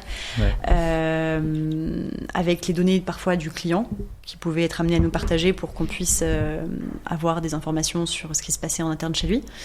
Dans la formalisation des données, faire des belles slides qui résument l'exploitation des données qu'on a faites et les conclusions, ou des beaux modèles Excel. Globalement, c'était beaucoup PowerPoint, Excel pour formaliser. Et puis, réunion avec les clients, c'était beaucoup d'ateliers de réflexion avec eux, parce que l'idée, c'était toujours de co-construire les solutions et pas de travailler en chambre tout seul de son côté. Donc, des réunions pour échanger ensemble et essayer d'avancer en étant bien raccord avec son client, sans sortir à la fin un livrable complètement déconnecté de ses réalités à lui. Ok. Et donc du coup, je reviens sur ma question. Qu'est-ce que t'as kiffé dans ce métier-là de consultant chez McKinsey et qu'est-ce que t'as moins aimé ? Alors, ce que j'ai aimé, c'est le fait de voir énormément de choses différentes en termes de secteur, en termes de typologie de projet. C'est le fait de travailler avec des gens ultra smart. Franchement, il y a un concentré de personnes intelligentes dans les cabinets de conseil. C'est agréable, c'est porteur, on se sent élevé tous les jours. Moi, je me sentais souvent en dessous intellectuellement par rapport à mes interlocuteurs. Donc ça, c'est un truc qui est... Bon, être en dessous, désagréable, mais quand même très porteur, donc agréable. Challenge, donc, Et puis après, le milieu du conseil, c'est un milieu où on se fait plein d'amis, il y a plein de jeunes. C'est une moyenne d'âge qui est... je pense, de moins de 30 ans. Donc, c'est hyper agréable pour ça. On rencontre plein de gens en permanence. Justement, au niveau du lifestyle, c'était quoi tes horaires ? On arrive dans ce que j'ai pas aimé. Ah, ok, d'accord. C'est peut-être pas un cliché, du coup. Ok. En moyenne, c'était du 9h, 21h30. Ok. Je m'en suis bien sortie. Ah. J'ai des collègues qui avaient pas ces horaires-là. Notamment les personnes qui travaillaient plus sur des due diligence pour les fonds d'investissement. C'est les projets qui étaient les plus intenses et où les personnes pouvaient régulièrement finir après minuit. Donc eux ont une moyenne qui, je pense, va bien au-delà. Moi, c'était plutôt du 9h, 21h30. Ce qui est intense. Quand on dit ça dans le milieu du conseil, les gens peuvent se dire ça va. Mais quand même, quand même, c'était des journées intenses.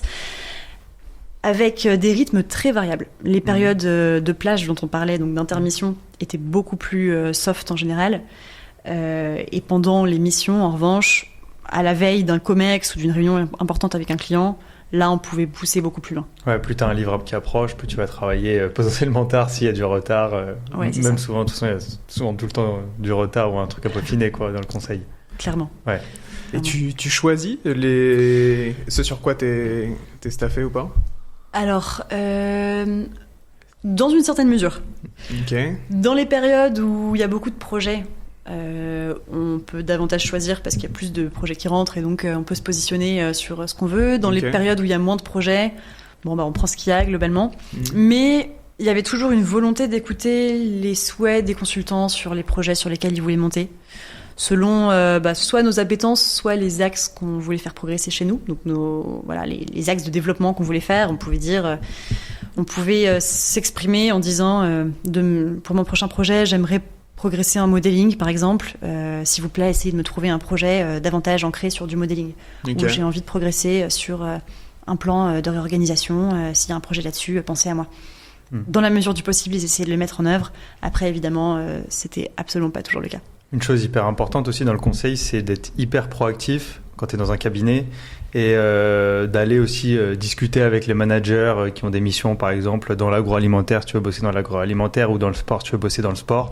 Essayer de discuter et aussi créer forcément du lien avec ces personnes, parce que il me semble, en tout cas dans pas mal de cabinets, que c'est les managers qui décident avec quels consultants ils vont travailler ou qui les sélectionnent. Et donc, forcément, si tu t'entends bien avec un manager qui est dans ton secteur d'appétence, tu auras plus de chances d'être porté sur cette mission-là. Ouais, c'est complètement vrai. C'est important de se créer un réseau à l'intérieur d'un cabinet de conseil. Parce que, en effet, si ça se passe bien sur une mission avec un manager et un partenaire, ils vont repenser à toi pour la mission d'après.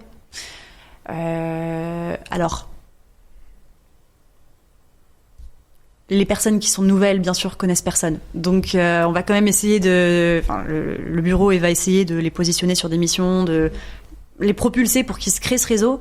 Mais à terme, on compte sur les consultants pour entretenir leur réseau et pour avoir des personnes avec qui ça fonctionne bien, qui vont les restaffer sur des projets. Ouais, c'est ça. Et donc, je trouve que c'est quelque chose qui est assez dur dans le milieu du conseil pour les personnes peut-être moins networking ou plus introverties. C'est de réussir à se vendre et toujours rester dans une logique de création de liens avec les personnes du bureau pour être sur les bons projets. Ouais. Parce qu'en effet, on parlait de est-ce que tout est fait une fois qu'on est rentré dans le cabinet ? En fait, non, parce qu'une fois qu'on est dans le cabinet, il faut avoir les bonnes missions. Et les bonnes missions dont on entend parler, on n'est jamais tout seul à les vouloir. C'est un nouveau game qui commence. Ouais. C'est une boucle infinie. L'école de commerce, le cabinet, trouver la bonne mission, toujours de la compète. C'est vrai que c'est des métiers dans lesquels ça s'arrête pas. Ouais. T'es allé jusqu'à quel grade du coup ? Moi, j'ai toujours été consultante. D'accord. J'ai jamais été. J'aurais dû rester beaucoup plus longtemps pour être manager. Donc, moi, je suis restée dans cette partie analyse, formalisation, voilà, gestion des analyses. En termes de grade, du coup, il y a, je crois, business analyst et après associate chez McKinsey. Donc, toi, t'étais associate. Moi, j'étais business analyst. Business analyst, ouais. Ok, ça marche. Et donc, on a parlé des choses que t'as moins aimé. Tu nous as dit les horaires. Est-ce qu'il y a d'autres choses ? La culture de l'évaluation permanente. Ah, ok. C'est des métiers dans lesquels on est tout le temps évalué. D'accord. Sur chaque fin de projet, notre manager, notre partenaire, toutes les personnes avec qui on a travaillé nous évaluent sur des grilles d'évaluation qui sont très précises, avec des critères transparents. C'est très transparent, c'est très méritocratique pour le coup. Ok. Mais on est tout le temps évalué sur nos projets, ce qui fait que il n'y a pas vraiment le droit de souffler sur une mission. Et ça, c'est quelque chose d'assez anxiogène. Les gens en parlent beaucoup. C'est quelque chose qui est omniprésent dans les mentalités, à la cantine. Ah, il y a bientôt les reviews, il y a bientôt les évals. Ah ouais. C'est un peu comme à l'école, quoi. Ouais, conseil de discipline. Du coup, pire qu'en école de commerce. Oui, de commerce, je trouvais oui, pas en école. trop stressant. À l'école. Mais oui, on est tout le temps évalué. Donc, il y a un côté un petit peu anxiogène de par cette culture de l'évaluation. Okay. Ça, c'est une partie que j'aimais moins. D'accord. Est-ce que le salaire compensait ? Combien on gagnait en tant que consultante chez McKinsey ? Alors, en tant que consultant, j'ai les fourchettes qui sont à peu près les mêmes dans tous les MIB. On entre à peu près à 60 000. Ok. Full package, donc bonus inclus ? Pas bonus inclus. Pas bonus inclus, ok. 60 000 fixes. Okay. Je vais parler que des fixes parce que les bonus, ça change tout le temps et ça varie entre les câbles. Mais 60 000, du coup, en tant que consultant junior. Ok.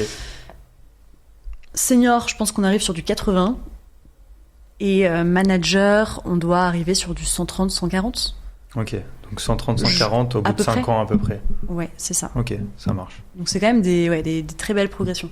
Ok, dernière petite question là-dessus et après on va passer à ton virage. Yes. Est-ce que pour toi l'argent c'était quelque chose d'important, quelque chose que tu avais en tête, et aussi, c'est une double question, au niveau du prestige, est-ce que tu l'as ressenti, puisqu'il y a souvent cette idée, tu m'as dit toi-même que tu cherchais aussi un petit peu cette part de prestige, est-ce que tu l'as ressenti sur tes proches, sur les gens, sur tes parents, sur toi-même, cette idée du prestige? Et voilà, 2 questions en une. Excuse-moi, tu peux me refaire la première question? Alors la première question c'était sur l'argent. Est-ce que l'argent ça t'intéressait premièrement? D'accord. Donc pour commencer sur l'argent et puis après on parlera du prestige. Ton rapport à l'argent. J'avais envie de gagner de l'argent. Okay. J'avais envie de gagner de l'argent. Ça n'a jamais été une fin en soi pour moi dans la vie, mais pour commencer dans la vie active, j'avais envie de souffler en fait. Étudiante, j'étais tout le temps sur le fil du rasoir. J'ai jamais eu de difficultés. Je viens d'une famille qui été très confortable financièrement, donc aucun problème. Mais étudiant, on compte, et j'avais envie de souffler sur ce fait de compter. Et donc, pour mon début de carrière, pouvoir avoir un métier dans lequel je gagnais de l'argent, pouvoir réfléchir éventuellement à acheter un appart à un certain moment, pouvoir mettre de côté pour un jour monter une boîte. Voilà, pour tous ces projets, c'était important pour moi d'avoir un petit bagage. Maintenant, ça n'a jamais été mon driver. Je vous parlais du driver qui était davantage orienté prestige, voie royale, cocher des cases. Ça, c'était beaucoup plus la chose qui comptait pour moi. D'accord. Pression sociale quasiment. Ultra pression sociale. Moi, j'ai beaucoup réfléchi par rapport au regard des autres. Par rapport, je voulais qu'on dise « Ah, c'est bien ce qu'elle fait ». Et donc, voilà, c'était un besoin de faire mes preuves envers les gens, envers moi-même. Et souvent, les gens n'aiment pas admettre ça, ce besoin de faire ses preuves. Mais moi, il était clairement là, quoi. Et je pense que, pour faire du coup la transition avec le conseil, avec l'entrepreneuriat, je me serais pas lancée dans l'entrepreneuriat. J'aurais pas osé y aller si j'avais pas coché toutes ces cases avant pour avoir ce bagage, cette solidité, ce tampon sur le CV qui en fait m'a permis de me dire ok, non, c'est bon, là en fait il y a un moment, stop, t'as fait tes preuves, il va falloir apprendre à t'écouter, savoir ce qui te fait envie dans la vie, ce qui te drive au-delà de juste faire les choses bien. Et c'est là où l'envie d'entreprendre est ressortie. C'est assez difficile parce que tu arrives à un point où du coup tu as atteint un peu le top des cabinets, tu peux faire une très belle carrière, tu as la sécurité, et là tu te dis je pars. Ouais, c'était encore le bon moment. En fait, c'est que le début. Moi, j'ai bossé moins de 3 ans. Donc, si je voulais réussir à lancer une boîte, me mettre dans une zone de risque, me mettre à risque financièrement, c'était maintenant ou jamais. Je pense qu'après 5 ans, 10 ans en conseil, c'est beaucoup plus dur. Une fois qu'on a potentiellement acheté un appart, un immense prêt à rembourser, qu'on s'est habitué à une vie parisienne avec un train de vie très élevé, c'est super dur de se dire je vais quitter ce salaire, on parlait quand même de gros chiffres tout à l'heure, et monter ma boîte. Donc je pense que le timing était le bon. J'avais pas encore ce besoin de confort trop ancré. J'avais personne qui dépendait de moi non plus. J'ai pas d'enfants, j'ai pas tout ça, et je pense que le jour où on a des enfants, c'est plus dur aussi de se lancer. Donc cette légèreté d'esprit fait que c'était le bon moment. En plus de ça, j'avais quand même le filet de sécurité. Le tampon. Non, j'avais plutôt parlé du filet de sécurité, on va dire affectif. Tu vois, ce côté rassurant d'avoir une famille présente. J'avais mon fiancé qui m'encourageait à entreprendre, j'avais des amis qui m'encourageaient. Et en fait, quand t'as aussi cette sécurité relationnelle, t'oses davantage prendre des risques sur les sphères pro dans ta vie. On t'a plutôt encouragé que vu comme une folle ou pression, non mais t'es folle, t'es bien, t'es dans un bon truc, continue. Ouais, complètement. Tout le monde m'a encouragé. Je pense que mes parents auraient bien aimé que je reste un peu en conseil. Ils étaient fiers quand même de dire ma fille, elle fait conseil en stratégie. Et ça, McKinsey. Ah oui, ok. Après, je pense que si j'ai eu l'envie d'entreprendre, c'est en partie à cause / grâce à eux. Parce que mon père, lui, a entrepris assez tôt. Il a dû travailler 5-8 ans et il a commencé à entreprendre. Et donc, ma mère a entrepris plus tard. Elle a plutôt eu un parcours grande entreprise et elle a monté sa boîte plutôt autour de 50 ans. Mais c'est quand même des choses qui, dans les discussions familiales, ont toujours été là. Et je pense que c'est des petites graines qui ont été semées, qui ont fait leur chemin et qui ont fini par germer. Mais l'entrepreneuriat a toujours été là et toujours valorisé. Et au moment où tu décales vers cette idée d'entrepreneuriat, c'est l'idée qui te porte ou juste l'envie d'entreprendre et tu quittes McKinsey? Alors, c'est pas l'idée. Quand je quitte McKinsey, je sais pas ce que je vais faire comme projet entrepreneurial. C'est plus, j'ai validé le contrat avec moi-même qui était tu vas aller faire du conseil pendant au moins 2 ans pour cocher la case. En plus de ça, il y a eu un shift personnel parce que mon fiancé a repris une boîte à Rouen. Avec une boîte très ancrée localement qui fait qu'il fallait aller vivre là-bas si on voulait construire cette vie à 2. Donc il y avait le projet de retourner à Rouen. Lui aussi était rouennais. Et donc tout ça finalement convergeait et je me suis dit ok, c'est le moment. J'ai validé mes objectifs, il y a ce changement vers Rouen. À Rouen, il n'y avait pas forcément de boîte qui m'attirait. Voilà, je savais pas forcément où je pourrais rebondir. Donc l'entrepreneuriat, en fait, était hyper bienvenu. Rouen, c'est pas très loin de Paris, donc ça me permettait de le faire en développant une boîte qui soit aussi à Paris. Le timing était parfait, en fait. Et comment t'es venu du coup Vas-y, j'allais poser la même question. Okay. Comment t'es venu du coup l'idée de Yes Home? Alors, Yes Home, comment c'est venu? Il se trouve que j'ai toujours été très proche de mes grands-mères. Et j'ai suivi l'entrée en dépendance de ma grand-mère, comme beaucoup de personnes connaissent à un moment. C'est-à-dire que suite au décès de son mari, mon père, mes oncles et tantes ont dû s'occuper un peu d'elle pour qu'elle puisse rester chez elle. Mais rapidement, c'est devenu compliqué et elle a dû aller en EHPAD.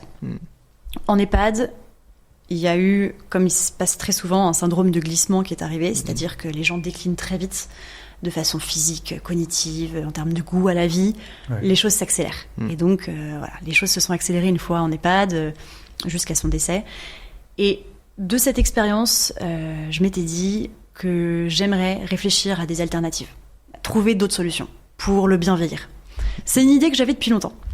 Maintenant, en partant de chez McKinsey, c'est pas forcément...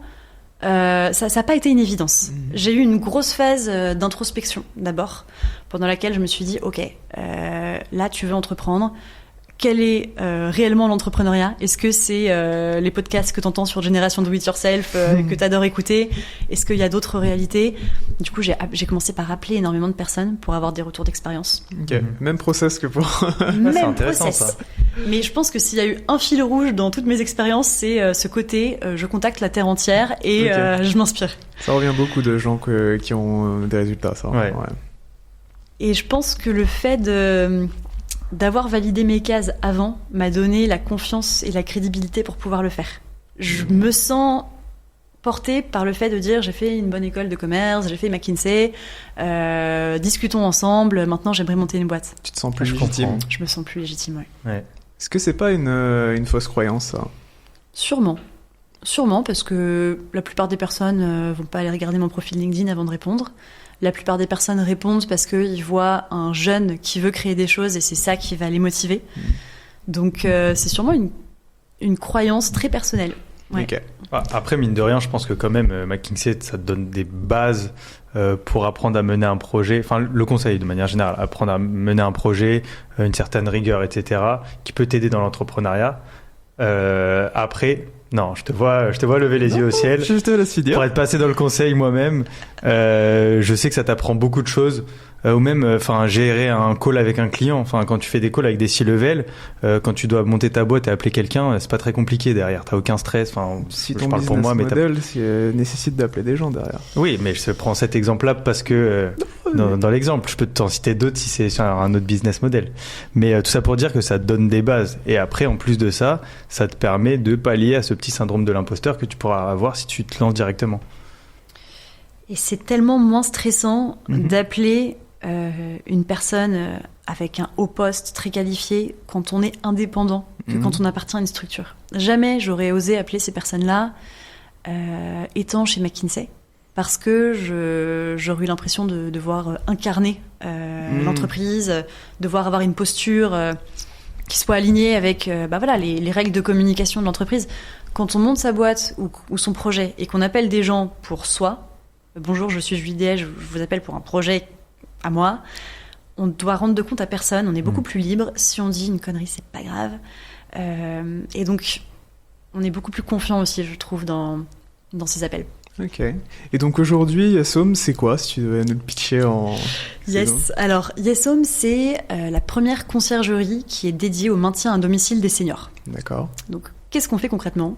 Nous, on accompagne les seniors qui souhaitent rester vieillir chez eux pour coordonner tous les services qui vont leur permettre de le faire. Notre cible, au-delà des seniors, c'est les proches aidants. Donc, ce qu'on appelle les proches aidants, c'est généralement les enfants de ces personnes âgées ou leurs conjoints qui doivent s'occuper d'eux. Les proches aidants, aujourd'hui, c'est des personnes qui sont complètement dépassées, qui souvent sont sous l'eau, qui doivent parfois jongler entre leur travail, leur vie de famille et le soutien à leurs proches âgés en perte d'autonomie. Peut-être que vos parents ont connu ça avec vos grands-parents, peut-être que vos grands-mères ont connu ça avec vos grands-pères. On a tous des aidants autour de nous et aujourd'hui, ces personnes-là, elles ne savent pas vers qui se tourner. Et donc avec Yesome, ce qu'on fait, c'est que on va prendre le rôle des aidants et on va les aider à coordonner tous les services pour que ces seniors puissent rester chez eux. Qu'est-ce que ça inclut ? Ça inclut l'adaptation d'un logement. Pour rester chez soi, il faut avoir un logement qui s'y prête en diminuant le risque de chute dans l'habitation. Ça inclut les prestataires de services à domicile. Pour pouvoir rester chez soi, on a parfois besoin d'auxiliaires de vie, de portage de repas, d'infirmières à domicile. La médiation médicale, la prise des rendez-vous médicaux, le transport en rendez-vous, la gestion d'un agenda, la gestion de l'administratif. Il y a tout un tas d'aides autour de l'aidance et de la dépendance qui existent, qui sont parfois dures à trouver, qui demandent de gérer beaucoup de dossiers. Or, les personnes qui ont une phobie administrative pour eux-mêmes peuvent avoir du mal à la gérer pour leurs parents ou pour un tiers. Donc nous, l'idée, c'est de se faire les chefs d'orchestre sur tous ces sujets-là, en coordonnant des partenaires avec lesquels on travaille, qu'on a sélectionnés sur plusieurs critères, et qu'on va faire intervenir chez les personnes. Donc voilà, on a... C'est quoi les débuts d'une boîte comme ça ? Parce que du coup, est-ce que c'était l'idée que vous aviez de base ou ça a pivoté vers ça, ça a évolué vers ça ? Il y a eu 1000 évolutions et je pense qu'il y en aura encore beaucoup. Pas trop, j'espère, parce qu'à un moment, il va falloir qu'on puisse se focus. Les débuts, c'est quoi ? D'abord, une grosse phase d'idéation avec mon associé Gaspard. Une phase d'idéation dans laquelle on a testé énormément de projets avec des mini-études de marché autour du bien vieillir. On s'est tous les deux retrouvés sur ce sujet-là, car lui a une histoire assez similaire à la mienne. Et donc, on avait tout un tracker, je me souviens Excel, avec des idées de projets sur lesquels on faisait des petits sprints d'une semaine d'études de marché. Selon les résultats de l'étude de marché, on repriorisait et on fermait certains sujets pour les mettre de côté. Ça a été, une fois qu'on a trouvé un sujet porteur, c'est-à-dire celui d'Yesome avec le maintien à domicile, énormément d'appels avec des acteurs. Donc là, les expert calls ont ressurgi, version appel avec des proches aidants, appel avec des seniors, appel avec des personnes du milieu médico-social, pour comprendre les sujets, pour comprendre quels étaient les besoins des seniors aujourd'hui, pourquoi les aidants étaient fatigués, qu'est-ce qui les angoisse au quotidien, qu'est-ce qui permettrait de les soulager. Donc tout ça a permis de nourrir l'étude de marché. Et l'étude de marché avançant, on a eu quelques manifestations d'intérêt de personnes prêtes à être nos premiers clients. On avait un business plan qui tenait la route. Pour aller plus loin, il fallait se lancer. Il y a un moment où tu peux faire toutes les études que tu veux, tant que tu te lances pas, je pense que tu atteins un plafond. Il faut tester. Au marché réel. Exactement. On n'a pas passé un temps infini sur l'étude de marché parce que une fois qu'on a réussi à étudier les tendances de croissance, le potentiel de notre produit, qu'on a réussi à benchmarker les concurrents, on a eu besoin d'avoir l'approche terrain. Et donc, peut-être que je te dis pas assez, mais alors je me reprendrai en disant qu'on y a passé peu de temps, mais je suis plutôt contente qu'on y ait passé peu de temps. C'était un choix délibéré. On ne voulait pas trop s'étendre sur cette partie-là. Elle est hyper importante, l'étude de marché. Mais à un moment, il faut y aller. Et alors, quand on dit il faut y aller, ça veut dire, dans notre cas, y aller petit. On a fait le choix de commencer en y allant vraiment petit, en investissant très peu d'argent personnel, en se disant, on fait une phase de test, en essayant d'atteindre nos X premiers clients pour cette phase de test. On teste le service, on regarde s'il fonctionne, on affine nos process, on cherche des partenaires, parce que comme vous l'avez compris, du coup, notre métier repose beaucoup sur l'agrégation d'un écosystème de partenaires autour du bien vieillir. On prend du feedback des premiers clients, et si et seulement si ça fonctionne et qu'on valide ce modèle, alors là, on essaie d'étendre, de faire plus de volume, on essaie de viser d'autres régions, car aujourd'hui, on est sur la région parisienne et rouennaise. À terme, si ça marche, on veut étendre. Mais tout ça se fera uniquement si cette phase de test est validée. Et sous ça va aussi avec la recherche de financement. Ces financements, on ira les chercher seulement après avoir validé cette phase de test. Vous avez pas... Vas-y. Vous n'avez pas fait l'erreur classique de vous dire bon alors ça y est, on a une idée de ouf, on va engager plein de fonds, on va recruter, on va nanana et tout, et vous êtes plutôt dit ok, on va avoir une approche un peu plus incrémentale, on va commencer par un petit marché, essayer d'aller tester l'offre, grossir peu à peu, la valider et petit à petit quoi. Exactement. Nous ça a été notre approche. On voulait pas lever des fonds sur un projet théorique. Ces fonds, on en aurait fait n'importe quoi. On les aurait investis dans des canaux d'acquisition qui n'auraient pas été les bons. On aurait investi dans du marketing, de la communication avec des mots qui n'auraient pas été les bons. peut-être des mauvais partenaires au départ. Comprenez à qui Je vous pense vendez. que ça aurait été de l'argent jeté par les fenêtres. Ok. C'est pour ça qu'on a préféré avoir cette approche, on commence petit, phase test, et une fois que cette phase test elle est validée, là pour le développement, pour le boost commercial, on ira chercher du financement. Ok. Je pense que c'est ça une vraie étude de marché dans l'entrepreneuriat. En fait, tout ça fait partie de ton étude de marché parce que tu apprends à découvrir qui est ta vraie cible sur le terrain, en essayant de vendre, en contactant des partenaires. Tu apprends et tu vois si effectivement il y a des gens qui sont prêts à payer pour ça. Et c'est toute cette phase qui te permet de trouver ce fameux product market fit qui te permet après d'aller plus loin. En fait, T'as c'est ça la complètement vraie raison. étude de marché. T'as On pense complètement que c'est très théorique, c'est juste des recherches, mais c'est quand tu vas sur le terrain que tu connais Confrontation vraiment. réelle, Ouais, c'est rien ça. de plus probant. Ouais. Je trouve. Ouais. Et alors, Ouais, je ouais. crois qu'on va devoir bientôt finir. Vous en êtes où aujourd'hui ouais, c'est avec Yes Homes et quelles sont vos ambitions pour les mois, l'année à venir? Donc Yes Home, ça a été lancé en janvier. On a lancé la prospection commerciale réelle depuis plutôt le mois de février. Et donc là, on a à peu près une dizaine de premiers clients avec qui ça fonctionne. Ça me semble peut-être pas beaucoup, mais sur le marché de la Silver Economy, qui est un marché particulier avec une acquisition client très lente, on est déjà pas mal. Et on n'est pas dans une recherche de volume pour le moment. Donc, on en est où? On est dans cette phase de test qui va encore prendre, je pense, au moins 4-5 mois pour aller jusqu'au bout du sujet. Et nos ambitions, quelles sont-elles? Nos ambitions, c'est de réussir à offrir une alternative aux seniors pour qu'ils puissent vieillir chez eux dans des bonnes conditions, en soulageant leurs proches aidants, en faisant en sorte que l'aidance ne soit plus un coup d'arrêt dans une vie, mais que ce soit un moment serein. Notre ambition, c'est aussi de réussir à intégrer notre modèle, car notre modèle, donc la coordination de services autour du maintien à domicile, c'est un modèle assez innovant socialement. C'est pas innovant en mode deep tech and co. Non, c'est une approche sociale innovante. Ça va demander du coup du temps pour faire la pédagogie, pour en expliquer la valeur ajoutée et pour que ce soit quelque chose qui intègre les réflexes et les comportements. Donc notre objectif, c'est de réussir à intégrer ce service sur un marché. Et après, en termes un peu plus chiffrés, business, nous, notre ambition, ce serait d'ici 3 ans d'avoir atteint plus de 200 bénéficiaires, ce qui ferait un chiffre d'affaires d'à peu près 1 million. Et d'avoir une équipe autour de nous. Nous, c'est vraiment quelque chose qui nous drive, c'est de travailler en commun, d'avoir un côté management qui se développe. Et donc, on aimerait être une bonne dizaine d'ici 3 ans. Ok, top, ben on vous le souhaite. Hein. Bah oui. On suivra Merci. ça avec intérêt. Au niveau du business model, très rapidement, comment vous gagnez de l'argent dans ce type de service? Ouais, alors nous, on fait payer des abonnements mensuels D'accord. à nos clients, qui sont des abonnements à 390 €, qui sont éligibles à un crédit d'impôt de 50% parce qu'on est une entreprise de service à la personne.